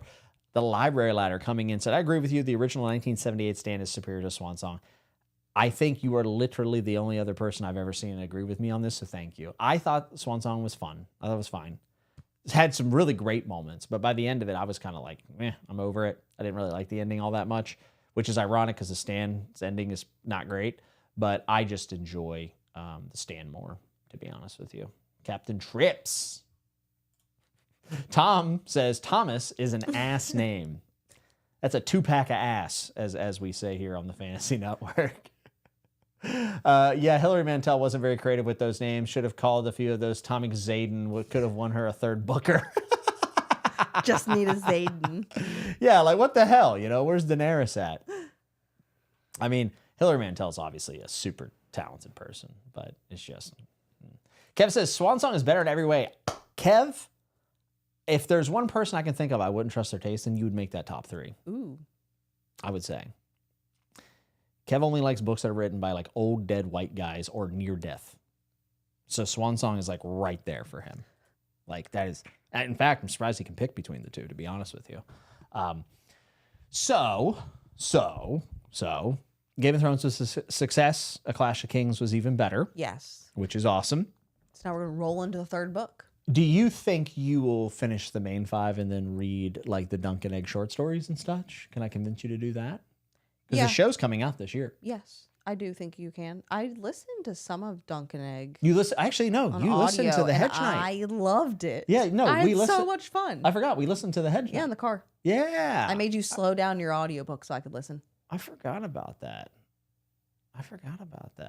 So 100% I will read. Interesting. I really forgot about that. I mean, I would probably continue into any of the little offshoots that you recommended to me because it's been a success so far. Yeah. I think you'll like the 2nd and 3rd Dunk and Egg stories probably more than the first, even though I like the first one more than the second one. I think you'll like the second one a lot. Interesting. Okay. A little bit of a romance. A little bit. Slightly. QSAQ said, do you ever limit your reading? I can't bring myself to read more than 50 pages of Disquiet Gods or else Sun Eater ends. I just had a dream that I was killed by a sea elson. I was also pregnant. I'm a guy. Well, hey, congrats, first off. Yes. It'd be interesting if that dream picked back up whenever you went to sleep tonight. But yeah, I have limited my reading before. In fact, I'm doing that currently with The Deluge by Stephen Markley. Loving the book. Like, I think it's phenomenal. Like, phenomenal. Hall of Fame stuff for me. But I only can seem to read about 60 pages of it a day, roughly. So I'm really taking my time. It's unfortunate because that book is forever long. So it's really hurting my reading multiple things at once. I'm actually just reading it. I'm not reading anything else at the moment. So for me, I try to limit things whenever like they're telling me to limit them. Does that make sense? Like there are like Tad Williams cannot read 200 pages of a Tad Williams book in a day. I love Tad Williams books, but I will not sit there and just like hammer through them and force it down. I kind of take it as it goes. What about you? You just try to read as much as you can, right? In a book? Yeah. Yeah. Yeah. I don't, because it depends. I feel like most of the time I end up reading in the evening. So it's just whatever time I have, I'm going to fill it with trying to read that. Yeah. You're not a sicko like me who's been doing way too much for 5 or 6 years at this point. Because if I'm not reading physical, I'm likely listening to a different audiobook, and that's what I'm doing, random things around the house. So nope, no limit. But that also means some days I read 0 pages. Yeah, and hey, that's happened to me quite a bit, especially after I figured I'd be reading a ton while I was on the couch, but I did not feel like reading. I couldn't really use my brain too much. I was very foggy for a few days. You needed to relax. Yeah. That was fine. Yeah. Jared said Dunk and Egg is generally more compelling than the main books. I actually like them just as much and in some ways more, but, I'm not going to argue with that statement. I think that both are pretty phenomenal, and I do think that George cut his teeth in short stories, and it definitely shows in the Dunk and Egg stuff. Brent said, did not expect to see Greg Doucette talking here. Can we get some Sam Sulik in the chat going? Hey, congrats to Sam. He's a huge fan of the channel. Both of us Appalachian boys. Sam, I'm glad you won, man. Thanks for tuning in Incredible. every week. Yeah, really awesome. Shouldn't have cut the hair, though. Came out swinging for the first show. He did. I like the part in Dunk and Egg 3 where the Shadow Daddy shows up, which is actually kind of true, which is pretty insane. Library Ladder says the Deluge is awesome. Yes, I would agree. I think it's phenomenal. I'm going to have a lot to say about it in my wrap-up. Hoping that I finish it this month because, oh my God. I got a long way to go. I'm not even halfway through the thing yet. And then we have a total week where I won't be reading a single page this month. So We still have a little bit of time. we got next week. Okay. I'm going to try to squeeze in a small book next week. I've started The Bluest Eyes by Toni Morrison, and I want to get it done. But that's another book. Very beautiful writing, very dense in some ways. But it doesn't feel like I should be reading anything else. So I'm really focusing on The Deluge. What are you're reading Clash of Kings? What else are you reading right now? So that was going to be something I want to talk to you about. Oh. I just finished my audiobook. Which was Planetfall. Okay. I don't have anything on my Kindle right now because I read Quicksilver. Wait, you finished it? Quicksilver? Yeah. The Romantasy? Yeah. Yeah. How was it? I liked it. What's it about? Shadow Daddies. Jesus Christ. I feel like I need to start wearing a trench coat and No. wear like all black, contacts to change my eye color. It's kind of about the return of the alchemist Okay. with some romance. With some shadow daddy With some nonsense. shadow daddy Is it enemies to lovers trope? It's sort of. Dog shit. I'm so tired of it. I'm so over it. I mean, that's basically what the Shadow Daddy is going to be. I mean, yeah, that seems to be the case. I'm waiting for someone to subvert the Shadow Daddy experience. We've yet to see it. Who will be the George R. R. Martin of Shadow Daddies? Ross says, oh God, The Deluge is amazing. His other book, Ohio, is also fantastic. Yeah, Ohio is tremendous. Me and Mrs. Nuts both have read Ohio. Yeah, I and really liked Ohio. yeah, you listened to it on audio, I did. right? Yeah, Yeah. so you listened to it. Yeah. Audiobook was great. Yeah. Oh, but that's where we were going. I need an audiobook and a Kindle book. I mean, audiobook, if you want to do Dungeon Crawler Carl, it would work. It's pretty light. I'm not sure how you'll find it, to be honest. So it could be a disaster. Kindle, I don't know. What are you feeling? What are you feeling? I don't know. Because you got fantasy, so I you should. feel like I should be knocking something off of my list. Oh, dude, read My Eurus Relaxation. Oh, perfect. Okay. There you go. Settled. There you go. Don't let me forget this. Samwise asked, Jimmy, do you plan on reading R. Scott Baker's thriller novels at some point? I sure diddly do. I love a good pick-me-up from old Baker. He's such a nice guy. Andre said, Team Ninja had your back on your recovery. Yeah, I was just creaming through those games, dude. Just cruising through them. HR says, hey, Jimmy, like the medieval horror, fantasy, post-apocalyptic, good writing, try Between Two Fires. Available now on Amazon.com. Yeah, I've had that book for a long time, and I have not read it yet. I would like to at some point, though, for sure. It feels like Mrs. Nuts has a type. How do you feel about that? She did meet me in Hot Topic, actually. I did. It's not true. It's the black t-shirt. It's not true. It's not true. I had a crossfade t-shirt on. Never meant to be so cold. Was that good? Actually, it was. I would listen to it. Did that do You want anything to for record you? that? Did that do anything for you? Loved it. You should record it with my ringtone. Really take it back to the hot What I topic. really meant to say. So I don't only read romantasy though. I read a lot of more like modern romance. And they don't have shadow daddies, and I love them too. Emily Henry's fantastic. Yeah, you're a big Actually, fan. I haven't read any modern romance recently. I gotta think of one. So you should figure one out. Yeah. You should figure one out to read. The Library Ladder says, for a moment, I thought she'd read the first book in Neil Stevens' Baroque cycle. We own it, but no. A very different Quicksilver. Oh, I was like, which book? Yeah, I assume Quicksilver is like a pseudonym for genitalia or something. In the book? Yeah. Am I right? Mercury. Just Mercury? Like the planet? No. No. The element. Shit. Alchemy. No. Metals. Metals. Okay, Mistborn. I don't know. All right. Sure. China Medieval Romantasy will go hard. Dude, I would read that in a second. Mitch is calling me out. Said, Jimbo, you promised to read A Scanner Darkly last year and it didn't happen. How can viewers trust you going forward? I would not trust me going forward. And I did say I'd read Scanner Darkly last year. I just didn't. I need to so I can have Gregory B. Sadler back on and we can have another talk. Shout out to him for sure. Rebecca Nicole says, Shadow and Bone is Shadow Daddy, but they don't get together, so not really enemies to lovers. Maybe I could get behind that. Jared said, I know a great book for Kindle. We're not reading Wolf Hall. God damn it, Jared. It's never going to happen, okay? Andre said, does knowing tropes going into romantasy books spoil them? Knowing that the enemies will become lovers and whatnot. It seems to be, so, and this is me from the outside talking to Kelsey and the groups that she talks with. Y'all don't care at all. So you love it. There was some books I read that I went in knowing what was going to happen in the second book. And at first it disappointed me, but then it did not actually take away from my experience. And then I don't get stuck on a trope, so I'm not like seeking out enemies to lovers. But I would agree it's like people don't care, and the way that these are getting pushed on TikTok and Instagram is by listing the trope. Yeah, I mean, that's a big thing in book marketing now. It's like there's certain tropes that they look for, like they literally will post, like, for instance, like publishers will post a reel and they'll like put the tropes in. Or very specifically listing things that aren't there, like third act breakups or that's so crazy. Or like a pregnancy trope. People get very upset about that. Oh, okay. I heard that wrong for a second. Pregnancy trope? I thought never mind. Third act breakup? No, the pregnancy thing. It's fine. Here's the thing. I would make fun of that, and I will. But I can't lie. There are some tropes that I really like old dying, last stand warrior type stuff. Unless it's Legend by David Gemmell. I don't like that book, but because I know someone's going to recommend it. I didn't like it.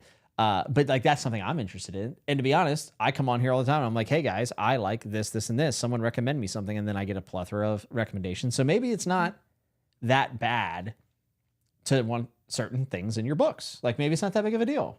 I don't think it is. I think it's just been really capitalized in romantasy. I mean, it's so specific though. Like third act, like if they break up in the second act, I'm not interested, but the third act, I'll take it for sure. Yeah.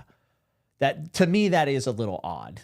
I mean, I don't think it matters if it's second or third act. That's just what it's called. You're taking it a little specific, and that's not where we're going. I mean, yeah. But that's where like the forced proximity, dark romance, one bed tropes, they're all listed right there. And then you just pick what you like. Closed door, fade to black. Also, to be fair, reading is such an investment, right? Like it might take you 30 hours, 40 hours to read a book. And if you're not a reader who's reading like widely and there's like you go to books for a certain thing. Yeah. I can understand not wanting to waste that time. I mean, there's a lot of people who read something like ACOTAR to start, and they're strictly just chasing that same style of book. So they want to know. They don't care that it might be spoilerish to other people. They want to know. Yeah. Interesting. Zydecope91 said, Jimmy, love your lives and your audio is really low. I've been doing chores. I've been doing chores and watching videos all day, and yours is the only one I have to damn near press my ear to. Yeah, so this is a weird thing. I don't know exactly why it happens. It shouldn't be as bad as it used to be on StreamYard, thankfully, because I'm using different software and I have a audio mixer. But there's a very fine line between being like at a really good volume to like clipping.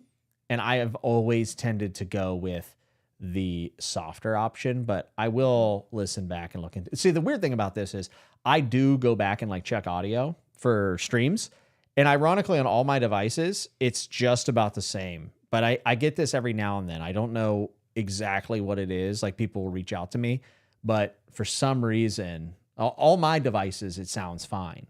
But it does happen at times. I don't know if it's compression audio on YouTube or what it is, but we're always trying to improve. We're always trying to do more. So there's a lot of talk about PKD adaptations. I have been really getting into the mood for some more Philip K. Dick, mainly because the guy's just so interesting and I like talking about him. I think he's pretty fascinating. I don't know if you would like Philip K. Dick. I don't think I'd recommend him to you. No? That's so far the things I've read. I don't think so. He's Or at sci-fi. least not high on my list. No, I wouldn't put it on. I'd be picky about what you're putting on your TBR. Don't want to be like me and have like 700 books and being like, I don't even know what half these are, you know? See what is kind of funny? Just thinking of like Romantasy and how it's becoming more popular. One of the funniest things to me has been watching people read like ACOTAR or Fourth Wing, and they introduce like these fantastical elements. Mm-hmm. So like in ACOTAR, they reference a worm, but like WIRM. Yeah, worms. You know? Yeah.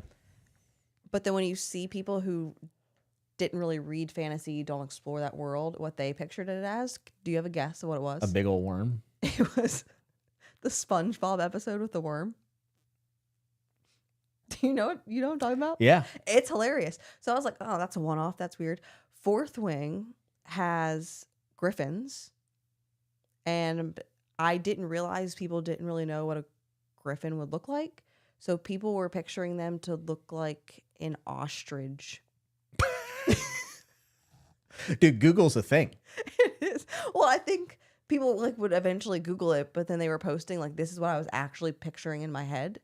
And it was just like a furry ostrich or the SpongeBob worm. So that's been really funny. But it actually brings people into learning what the real fantasy elements are of it. It's hilarious. I mean, it could lead to someone getting into that, I guess, into fantasy creatures, which is kind of neat. I mean, everybody loves dragons. That's like the main attractor, right? Like if your book has dragons, there's a certain amount of people who are just going to buy it, is what it is. What do you think of the dragons in A Song of Ice and Fire? Oh, love them. Comparative to Fourth Wing? Well, it's very different. Yeah, I would say Fourth Wing dragons are probably a little bit more akin to something like... I can't say it's a spoiler. Never mind. I'm not going to say anything. So I guess what part of it are you asking about? Like the way dragons are used? Yeah. Okay, because I was like, Fourth Wing... Their function in the narrative, yeah. The dragons talk. And they have like a personality. So like that's a completely Do you like different that experience. Though? You don't like talking animals. No, I usually don't, but there was something about the dragons in Fourth Wing that I absolutely loved. It just hit with me. Amanda said it laughed my ass off. I definitely pictured the SpongeBob worm. See? I did too. I looked it up. It's great. Oh my goodness. But it feels very different. I love the dragons in A Song of Ice and Fire.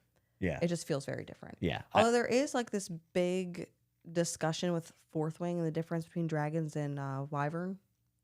Yeah, there's also that in A Song of Ice and Fire, ironically. Is there? Yeah, Oh. yeah. George had a whole blog post about wyvern and dragons and the differences and how they interact with people. It's crazy. But like in A Song of Ice and Fire right now, I picture the dragons and they're so little and cute. Yes, magic is coming back into the world, which is, I think, one of the cooler aspects of it. It's been done, you know, and other things, but it's my favorite in A Song of Ice and Fire, I would say. Andre said, I shared in the Discord, but Gardens of the Moon had Fisher Girl in the first chapter, and I read it as Fish Girl and thought she was a fish-human hybrid for like 4 pages. You're going to read Malazan. Well, Quicksilver has a character named Kingfisher, and I think that's the worst name. There's an author named T. Kingfisher or something like that. He wrote Nettle and Bone. I've always wanted to read their work. Sorry, it's in Quicksilver. Not a big fan. Kingfisher. No. No. Hate them. Yeah. Hope they die. Well, no, that would be a problem with the book. Oh, okay. So They're a main character. So you don't want anyone named Kingfisher to die. No, I just wouldn't pick the name Kingfisher. Fence sitter, in my opinion. Kelsey, have you read Verity? Yes. She has. She does like Colleen Hoover, folks. Get out your pitchforks and swords and go to town. So early on, I did read a lot of Colleen Hoover. Mm-hmm. I haven't read any in a long time, though. I wouldn't say I love Colleen Hoover, but I didn't have a big of a problem with her as a lot of people do. I actually enjoyed Verity. I thought it was fun. Fun would be a weird way of describing that book, isn't it? I don't know anything about the book except that it's pretty messed up, right? Yeah, I thought it was fun. I don't think a lot of people thought it was fun. Okay. You don't see Take what's notes. coming. It's interesting. You were entertained. Yeah. That's usually your threshold for books. You want to be entertained. Yes. That's perfectly acceptable. in my opinion. T. Kingfisher, a lot of love for T. Kingfisher in the chat. It's definitely somebody that I've been wanting to read for a while. Eric F. said, I don't have a problem with Gurm's opinions on dragons and wyverns, but there are actually wyverns mentioned in Fire and Blood, and I don't get how that works. I think his blog post goes into that. I could be wrong. It's been a while since I've read it. Especially when you learn Kingfisher is a tiny little derpy bird. Oh, is really? it a little derpy bird? That's hilarious. It's good to know. Even worse name for the book. Mitch said, holy shit, I am absolutely hammered. God bless. God bless. I saw the Verity started filming and got excited. Stacked cast. Is it? I have not been keeping track because I feel like anytime something's about to be adapted to the screen, it doesn't actually happen. So now I'm excited. I don't have to go look it up. I liked Verity. I actually think you should read Verity. I have no qualms against reading it, to be honest. Not like the it's pretty other short, Colleen too, which is Hoover nice. books. Yeah, very short. I think you should read it. Yeah, I could. Dude, you know what you should read? What? Severed Echoes by Anya Dillon. Well, you hyped it up so much. It is on my list. I was talking about today. Should I read that this month, too? You should, actually. Okay. There's no audiobook, though. There's a Kindle version. Okay, that's my Kindle book. We have the physical that's one my other downstairs, Kindle too. book. Simon Dinosaur, $5. Thank you very much. Appreciate the super chat. Said, I like Verity and Fourth Wing. Kelsey has better taste than Jimmy confirmed. I mean, definitely as far as like the popular stuff goes, I would agree with that. There are times, folks, where I read something and I'm enjoying it so much, and then I start thinking about like, you know, talking about it online or sharing it on and I'm like, oh, once again, I'm going to be on an island and there's going to be like 3 other people who come and join me on my island, and everyone else is just going to be like staring disapprovingly, which is exactly how I feel about The Deluge by Stephen Markley. And I wish I liked more popular things, man. I really do. No, it's okay. You bring your smart, obscure books, and I will bring the I don't know if they're smart. hot fiction, hot girl, random book talk books. I don't read things because they're smart. You just like what you like. You know what I mean? Yeah. You know what I mean? I was kidding. You were saying I was smart. I appreciate it.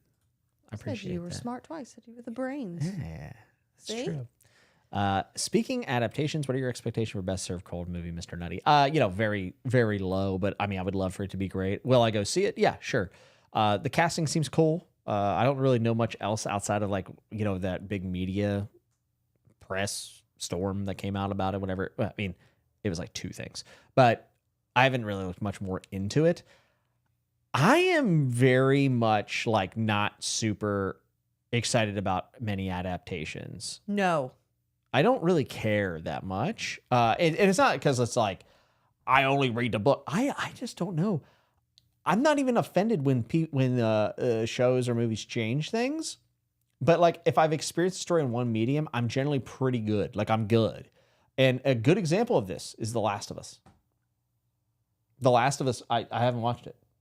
Yeah, that's I heard fair. it's phenomenal. Yeah, It has Nick I haven't Offerman. either. I love Nick Offerman. Pedro Pascal. Yeah. Love him. The girl, Belle, whatever her name is, I love her too. She's great. Well, I think like Akatar was supposed to be adapted. It was dropped for whatever reason. Yeah.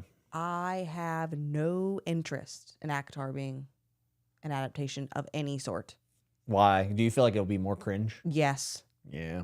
I could see that. Yeah. And no. Yeah. Yeah. I don't know. I wish I like the new Lord of the Rings animated thing came out, and I was like, oh, I'm excited to see it. And like it's out, and I'm just like, oh, I'm probably never gonna watch this. Like, I just suck. I don't know. Yeah.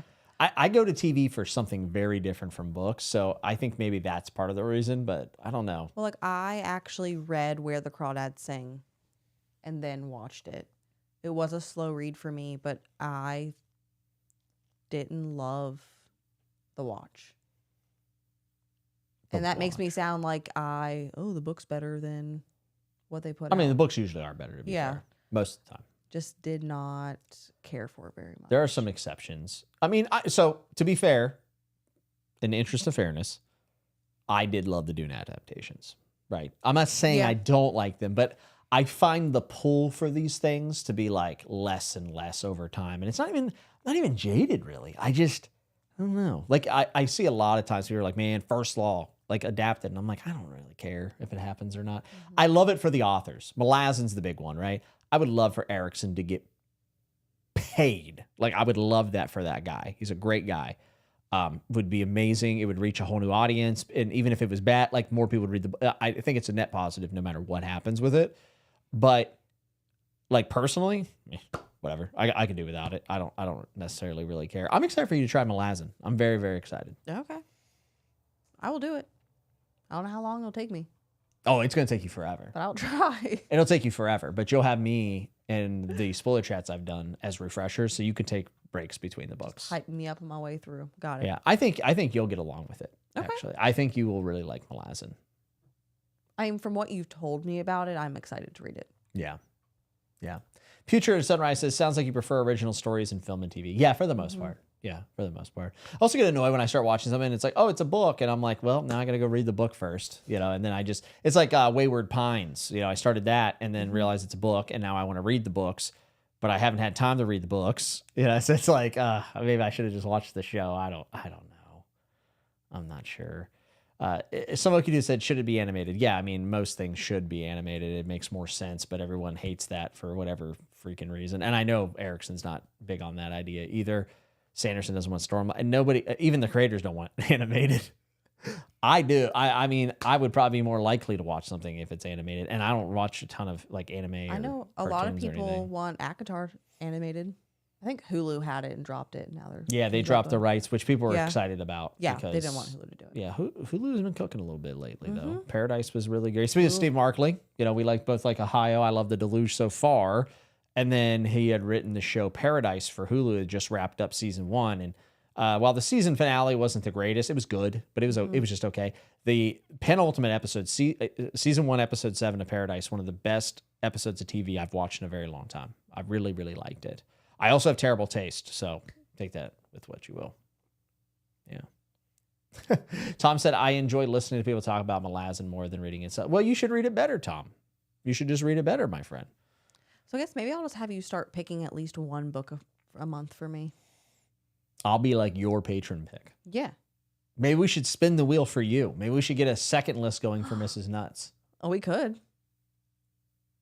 Could we do that? Why not? I guess we could do that. We could let people submit. Get my own little corner. And they don't have to, because not everyone's going to do it, because not all of them care about you. Wow. Yikes. Let's be clear. This is about me. They're here for you. Yeah, I get it. I get it. Okay. You're the appetizer. I'm the main course. Okay. I'm a snack. No, that's the main course. There's nothing wrong with being a snack, and that's the appetizer. I'm a snack. Full meal. I'm a full meal. No, but we really could let them pick a book for me every month. Yeah, we could. That would also motivate me to actually read the entire book in a month and help me chip away at all these great recommendations. Might be a good idea. Same. Tell you what, we'll kick around the idea. Maybe we'll start it in May. Okay. Maybe we'll start it in May. We'll have a Kelsey wheel, and then you will come up for every single live stream that I do, and you will have to pick out the raffler as well. Okay. All right, we're doing I'm it. here for it. We're doing it. People seem to be pretty excited about it. People seem pretty excited. Spin the wheel. I feel like we would need to come up with something pretty great. Oh man, last 2 episodes of Paradise were dog water. I have very little interest in the next season now. So I can understand how someone would not maybe enjoy the season finale. I'm fine with it. I think it could go somewhere interesting. But honestly, I really thought episode 7 was fantastic. I'm sorry you did not enjoy it. But I also love the premise. Like the premise of Paradise and all the stuff that we get in the 7th episode, like that injected in my veins. I don't care. There was some writing also early on in the season that I wasn't too big on. It's not. I don't think Paradise is like an A+ show. I think it's like a solid C+ show that can get up to like a B-, B. Whereas obviously Severance I think is phenomenal. So Timothy coming out. Yeah, I am him. Do not forget. Do not forget. Library Life said, I completely agree about Paradise. The next last episode was the climax. The final episode was underwhelming. Yeah, little hokey. Not the best season finale. I have a lot of I could go on and on. I won't. But if I'm being picky, yeah, there's a lot of stuff about the last episode that I could probably tear apart. But at the end of the day, do I still really enjoy the show? Yeah. Will I watch season 2? Sure. Am I convinced that they should be doing more seasons? I'm not totally sure about that. I'm not either. Yeah, I'm not sure. Black and Blue Car reason, Jimmy, did you finish Get Millie Black? I have not. I'm about halfway through it, but I will finish it. as well as A Brief History of Seven Killings at some point, hopefully, by Marlon James, who is the writer for Get Millie Black as well. He is pretty fantastic. I would like for you to try Marlon James' Black Leopard Red Wolf. I wonder how there's some romantasy in there. Ooh. I mean, I picked it up a long time ago before you purchased it and considered it. Yeah. Put it back. I was like, I don't really know anything about this. What if I'm just buying something off a cool cover? I should have bought it. Yeah, maybe you should have. I don't know. We'll see. I liked it. I could see you liking Black Leopard Red Wolf. It's not for everyone, but I could see you at least attempting to read it and enjoy it. I've been thinking about that series a lot lately. Follow Smoke said, check out Saga by Brian K. Vaughan's sci-fi space opera comic book series by one of the writers from Show Lost. Yeah, I read the first 2 volumes and I liked it, but I didn't like it enough to like dive in. I've always said I'm going to continue, but you know. Black Leopard Red Wolf Romantasy? Seriously? Well, there are some romance scenes. I don't have to read Romantasy. That's not my threshold of book entry. I was being tongue-in-cheek. I mean, it's demented. It's horrible. Like, there's not much good romance in there. Dude, people online get so upset about labels. I find, like, it's like, oh, this is grimdark. I'm like, that's not grimdark. And I'm like, who fucking cares, dude? If I have to hear one more what's grimdark conversation online, I will kill myself. Sorry, you're going to rock it on your own. Good googly moogly. I don't care about the genres or labels or any of this shit anymore. Grimdark, dark romance. Who cares? Not me.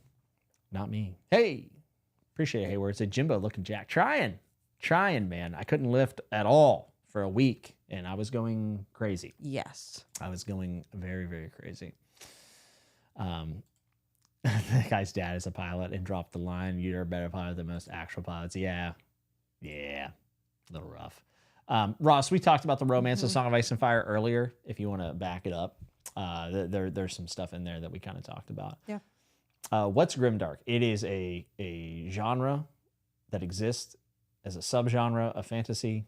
And it's really good for people to identify what they're trying to get out of it. And that's about it. Okay. That's it. Jimmy, you're going to get a hotline warning on the stream. Probably, but that's okay. Yeah, don't say that. I actually...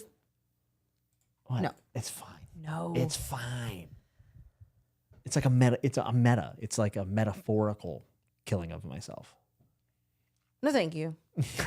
Pass. What are you most excited about coming up for you to read? Like what's on your list that you're most excited for? Well, I mean, continuing A Song of Ice and Fire seems pretty important. Yes, of course. But is there something that you're like not even sure you're gonna like, but you're like, I really want to get to that? Probably, but I can't think of what it would be. Well, what are some of the things that you've recommended? I am putting you on the spot quite a bit. I mean, I really want you to read My Year Rest and Relaxation and Boy Parts. I think those are like absolute I will. I'll hitters. read those. Absolute hitters for you. Are you going to continue reading My Brilliant Friend? We just looked at the second one in the bookstore. I think so. That was a slow read for me, though, but it picked up so much at the end for me. Yeah. Probably. I don't feel a rush to get to it, though. Okay. I don't either. I didn't feel the pull. Same thing with Planetfall. Like, are you going to read the other books in Planetfall? I loved it, but I don't necessarily care about the sequels as much. I don't know. I wouldn't be against it. Like, I'm never going to read it. Yeah. I didn't feel like I need to immediately go get the next one. Yeah. Because I was happy with what the first one was. Yeah. I feel like for me, there's other sequels of other things I'd rather get to first, probably. I guess that's the best way of saying it. Yeah, like Germ and all of Robin Hobb. Yeah. I mean, you still have a ton. I have a lot of books. You still have a ton to go. David said, has Kelsey read a song for Achilles? I'd recommend. We own it. I love it. We do. And I get that recommendation a lot. You should read it. It's I good. just haven't picked it up yet. I think you'll like it. I don't know if you're going to love it. We'll see. It's very It's the whole popular mythology thing. I don't know. in the book talk world. Yeah. Are you on Book Talk? No. I'm old and on Instagram Reels. It eventually makes it there. I'm old on Instagram Reels. You do post pictures of your books when you finish them, so technically you're a bookstagrammer. Technically. Wow. I say nothing except for putting a couple correlating emojis with it. Yeah, it's usually like 5-star with like finger paint, like emoji, fingernail painting emoji. No. Black and Blue Heart Radio says, has Kelsey read Remains of the Day? She has not. I would love for you to read an Ishiguro book I this got to year. read some books before I come back because I feel like I'm disappointing everyone. Oh, I'm disappointed, yeah. This episode's been awful. Have you read this? No. Absolutely. No. Just the basement But of I mean, episodes. I was kind of upset because I opened up my Goodreads and I think I have read a total of. This let's is the find dark out, souls of chatting with nuts. 4 books this year. What super chat? Did I miss another one? Yeah. I liked Verity and Fourth Wing. That one. Oh, sorry, Mitch. I didn't mean to. My bad. Live Mrs. Nuts Patreon pick right now. Well, we don't have. How would we do that? Do I pick a book off of your patron list? Grab it. Grab it. I can't reach it. I have to get out. You want me to get? I'll get it. I'll get it. Keep them busy. I mean, honestly, now that I see the 5-star with the star and the fingernail, Andy Plies, yeah, I probably do that. Yeah, you've done it. All right, we're gonna pick. We're gonna pick a patron pick for Kelsey. Now we're gonna give her 2 months to read it, though. Okay. I can't. I'll believe try we're to doing finish this. it in a month. Well, does that mean Just, March? just take the 2 months. No, I'm saying you can finish it by May. That way, when we start doing yours, do you have the list on your Google Forms? Probably. I mean, you're gonna need it because I don't have the master list up here anymore. All right, we're doing a patron pick for Kelsey. Mitch, thank you for the super chat, by the way. I really appreciate it. Do you want to spin it or do you want to pick the ball out? I want to pick the ball out. Okay. You have the list? I'm trying to make sure I have the right one. It should all be the same, right? You don't need to worry about it. Yeah, I think this is it. All right. Little drum roll, please. Little drum roll, please. I think I have one. There we go. Let's get to spinning, boys. Pick my book.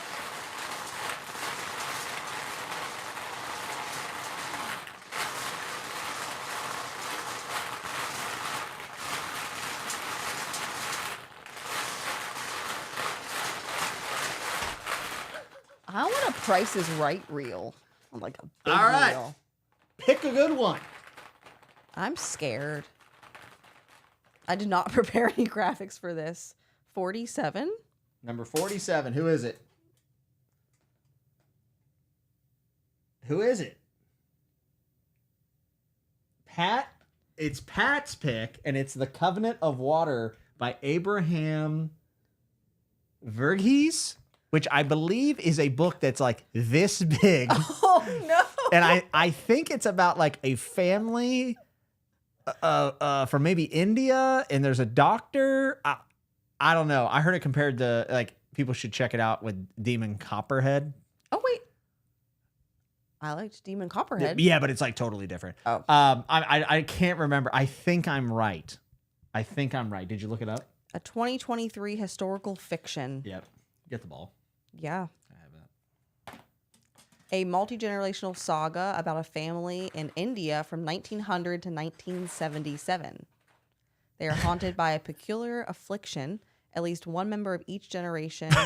It's so big. Is it? How big is it? It's so big. It's literally one of the biggest books I own. Oh, now I gotta look up how many pages. I don't know how many pages it is. I'm telling you, that book is thicker than a Snicker. Okay, it is large and in charge. It's 800 pages. It is so big, and I'm also fairly sure the font's small. Yeah, everyone's like, it's so big. Garrick says, try again. No, she's got to read it. I would pick 2, but now I'm scared. So Well, yeah, you how did I get a large book? get on absolutely my first dumpster. roll? Dude, this is what it does. I've been doing this for 5 years, and every single time the book is longer, I'm like, as long as it's not like 600, it's always 600 pages. Welcome to the parade. I was Welcome to the really show. hoping Holy for shit. a standalone that was like 450 pages. And I was like, I'm going to have the best first patron pick ever. Oh, okay. They're saying that we should do 3 and then you pick the one. You know what? I'll tell you what. I think that is fair because these picks were not For me? for her. So let's see. Sorry, Pat. Get wrecked, Pat. But we're going to do 2 more, and then she can pick. People are like, God, that sounds terrible. Ironically, I actually think the book sounds amazing, and that's why I bought it. I have it downstairs. That's why I bought it. I heard it's really, really good. People are saying it sounds like ass, a 2-pack of ass. So let's do best of 3 here. Okay. Okay? That sounds good. Let me pull it back up. Amanda has it. She said, I know it's probably amazing, but God, it sounds so boring. Honestly. Okay, Let's pick another one. 47 got put back in, so if Pat gets picked again, you have to read it twice. No. Ring-a-ding-ding-ding-ding. Ring-a-ding-ding-ding-ding. Ring-a-ding-ding-ding-ding. All right. Do you want to pick the second one? Huh? You No, wanna pick? I do this all the time. This shit ain't nothing to me, man. That's top shelf Zaza, messing up my circadian rhythm. 57. 57? Isabel by Guy Gavriel Kay, which I need to go to the used bookstore and pick up that first edition hardcover. Okay. Okay. So it's still not a book I think she would love, but it is shorter. Okay. Is Isabel standalone? Let me look it up. I don't know. Tell me, people. All right. All right. Spin fast, don't spin at all. All right. Here we go. Here we go. Number 3, and then she can pick one. Okay? Okay. Like Winnie the Pooh Bear, wherever you go. Oh, won't you take me, please, Pooh Bear? I gotta be there. Why are you singing Winnie the Pooh? Silly old Winnie the Pooh. It's been stuck in my head for days. 34. 34? That's how old I am. Oh, it's a loose sequel to the Finnevar Tapestry. So I think it's kind of a sequel. I don't think it's going to work for you. Do I get to pick another one? Yeah, you might get to pick another one. Ken Kesey, One Flew Over the Cuckoo's Nest. Okay. I've heard it's pretty good. I was like, I can't tell if that was I don't just know a shit bad about reaction. it. No, I don't know anything about it. I just know it's been on that list for a long time.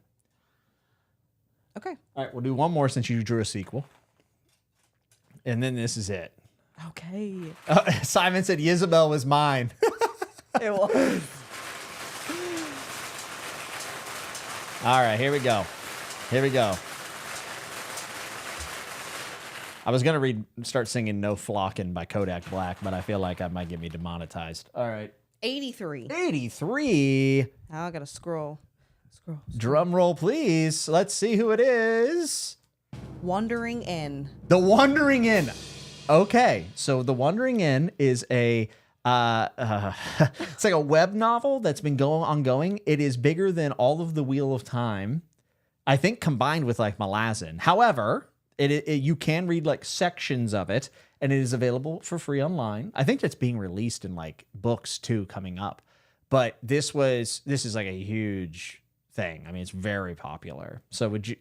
I mean, It sounds terrible. it does. I don't know anything about it, Dude, But wandering like I want you to realize you were like, okay, this boring doctor historical fiction is way too long, and then you drew the longest thing ever. Like, there's literally no more. I couldn't put enough balls in here, and you couldn't draw out a book longer. What are you reading? Well, so I'm between. What was the first one? The boring historical fiction from Pat. Is it actually boring? No, I would love it. Oh. He recommended it to me specifically because I bought it whenever I got crepes with Pat. Me and Pat, we're crepe guys, so we went and got some crepes. And then we went to the bookstore, and Pat was like, hey, this book's really good. And I said, I'll get that. You get Demon Copperhead. And then he got Demon Copperhead and loved it. And I'm sure that I will love the boring book that he told me. I'm going to pick the second one. Sounds great. Wait, which one? The Cuckoo? Yeah. Wait, what's it called? One Flew Over the Cuckoo's Nest. Ken Kesey hero is Randall Patrick McMurphy. This is brawling, fun-loving rebel who swaggers into the world of a mental hospital and takes over. A lusty, life-affirming fighter, McMurphy rallies the other patients around him, or something. Okay, is that what the one you're gonna do? I think so. Well, I don't really know what the boring historical fiction one is, but you keep saying it's boring. Well, why don't you try it? I will. Also, Simon says it's a standalone. He says you could read Isabel. It's a standalone. It's 400 pages of Guy Gavriel Kay. Okay, can I read the first chapter of all three and make my decision? Yes. And you can report back? Yes. Yes. It'll be a surprise, and it won't be this month. So probably the April wrap up at the end of April, I'll bring you on and you can tell me which one you chose. And because of Simon, I will consider Jezebel. That's what we'll do, though. It'll be a surprise for the viewers. It'll be a nice little surprise for everybody that's watching. It'll be a reward for being here and watching Chatting with Nuts with Mrs. Nuts. And expanding my horizons. And expanding her horizons. It's very nice. Very, very nice. Okay. Cuckoo is a movie, too. I did see that. Yeah, I think it's with, what's his dick? Anger Management. Shining, help me out. I'm never What's his good at name? this. Jackie Chan? Rush Hour 4? Somebody in chat tell me. Jack Nicholson? Jack Nicholson, the guy at the Lakers game. You said Jackie Chan? Jackie Chan, Jack Nicholson, it's like the same shit. Danny DeVito? I love Danny DeVito. Danny DeVito's in this. That's my dream cast dream casting for every fantasy character. I just want Danny DeVito to do all of Malazan by himself. I think it'd be pretty cool. Is the movie better than the book? I don't know. Me either. I guess you could do it and find out if you choose it. Thank you, chat. A little late. We figured it out. We were struggling. Jackie Chan it might is. be a slight delay. I mean, that was fun. Some spontaneous things, right? That's why we're live. A lot to read. Yeah. You do have a lot to read. I'm glad some people actually thought it was Jackie Chan, too. I'm glad it wasn't just me. Well, no, they said Jackie Chan's in the movie. Is he really? I don't know. I feel like it's a rib. I feel like they're ribbing me right now. Let me find out for you. Danny DeVito as Animan Rake would be so crazy. And truly, I think, accurate to the character in what Erickson was trying to get across. I think Danny DeVito would do a pretty goddamn good job, to be honest with you. Danny DeVito would be a perfect Krupp, actually.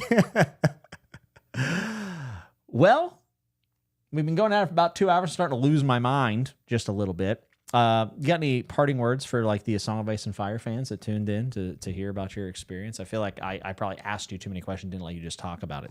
Oh, I mean, I don't think so, because that's how you get me to talk about it. I think more people should read it who don't know if they're interested in fantasy or not. Okay. I don't know if people would agree, but I think it's an easy entry into fantasy because the fantasy doesn't feel in your face to the kind of point of the story. So you think you think it's a better story because there's less fantasy? You don't like fantasy? That's not what I said. You hate fantasy fans and fantasy readers. I literally just told you I liked talking dragons. That's crazy that you would say all these things. You're on the Fantasy Network. I'm sitting here trying to sell it to more people who might not know if they like fantasy. You should read Remains of the Day. You should write these down. You should read Remains of the Day. It's very, so that you can good. lie about my feelings about the book. Hey, play the tape back. We got the minutes, okay? I think people are very well aware of the dastardly deeds that you're up to. I'm enjoying it way more than I expected, and I can't wait to read more.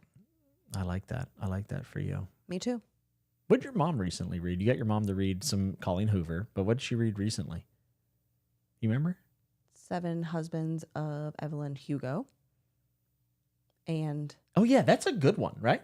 Like you told me I would like it. I had to buy a copy for my mom instead of giving her mine because I want you to read it. Okay. I cannot remember the other book that I gave her to read. And we gave my dad some books.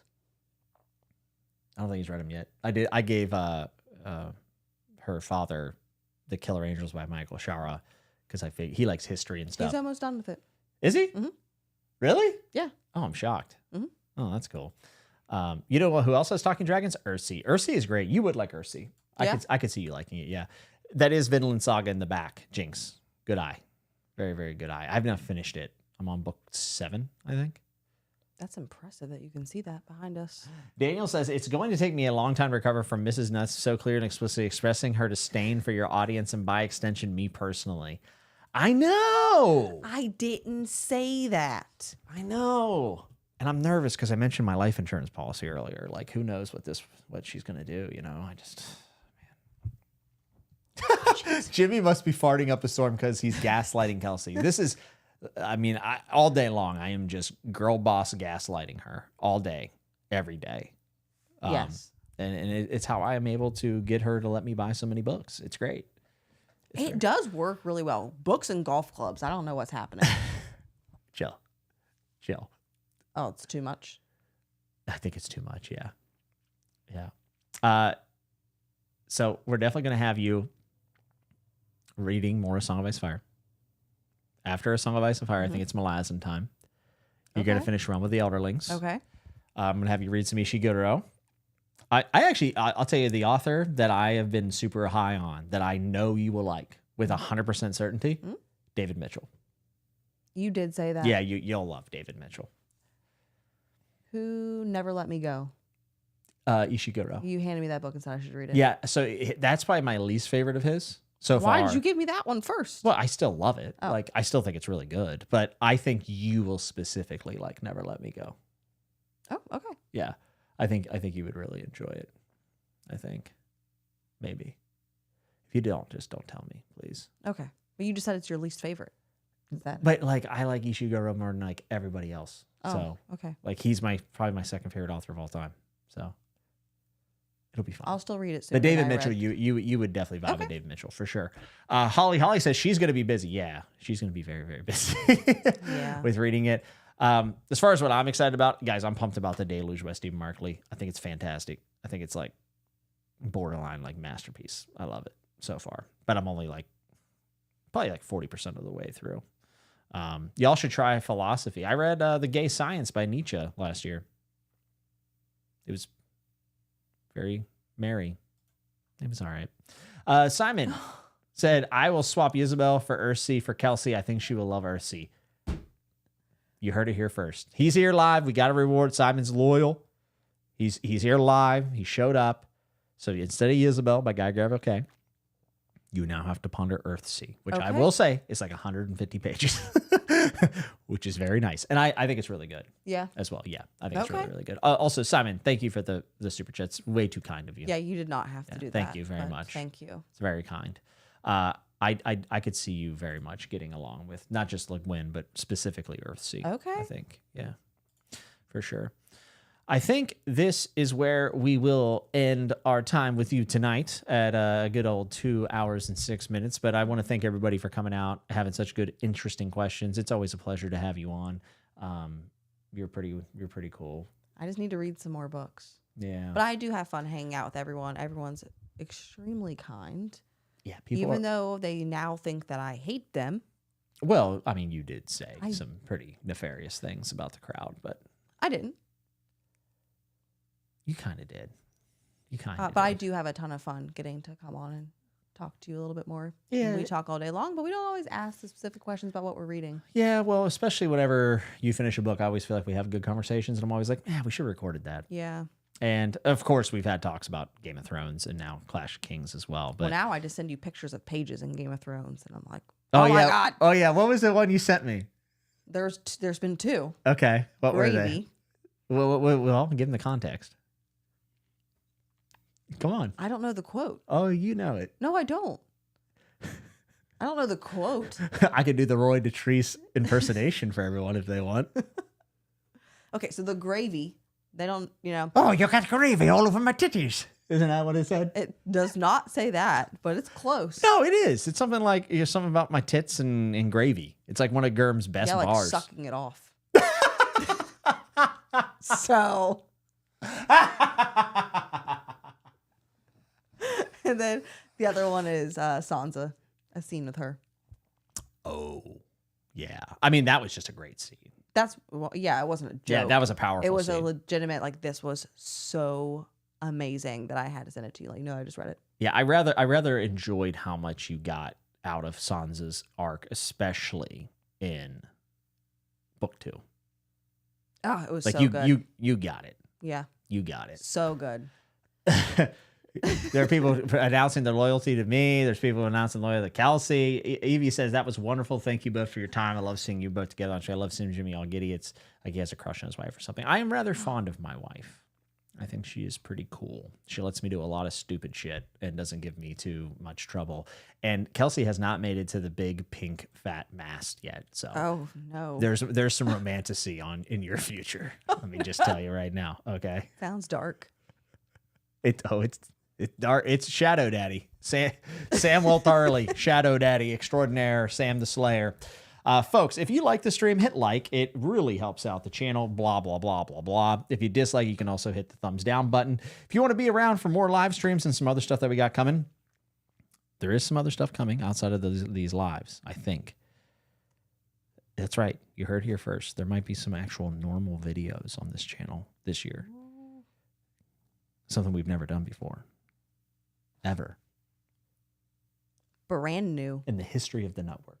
Never before seen. So stay tuned to that. It's coming. It's coming. We're working on it. We're doing our best, okay? But yeah, we love having you guys around. So if you want to subscribe, that's cool. There's a Patreon in the description. It's optional, but always appreciated. Goes a long way. Try to reinvest everything. These microphones, headsets, all these lights, and everything else. Get to pick my next book. Get to pick the next book, which is pretty cool. We're apparently going to be kicking out a Kelsey wheel starting in May, which is pretty exciting. So I'm getting something else. Yes. We'll get something. And we're on the road to 100. This was number 91. There's going to be some cool stuff coming down the road for Chatting with Nuts as well. But I appreciate you guys being here, putting up with all the antics, and being around for many, many years for a lot of you. And it's always nice to see you all in chat who are here and the people in the comments after the fact. And please do comment after the fact. I would love to hear your commentary on some things. We get a little insane, but we also do very much value the connections and stuff that we make through the channel. I am very fortunate. Mrs. Nuts has also met many of the people in the community in person, and we've always had a great time. Amazing. Everyone's always been super gracious, and maybe one of the only places in the world I still have some hope for humanity, which is nice. But anyways, hope you guys have a great weekend. If you're watching after the fact, you're listening to a Monday morning in your cubicle, I hope you have a good week there as well. But until we see you next time, be good, be safe, and remember to always Keep turning the page.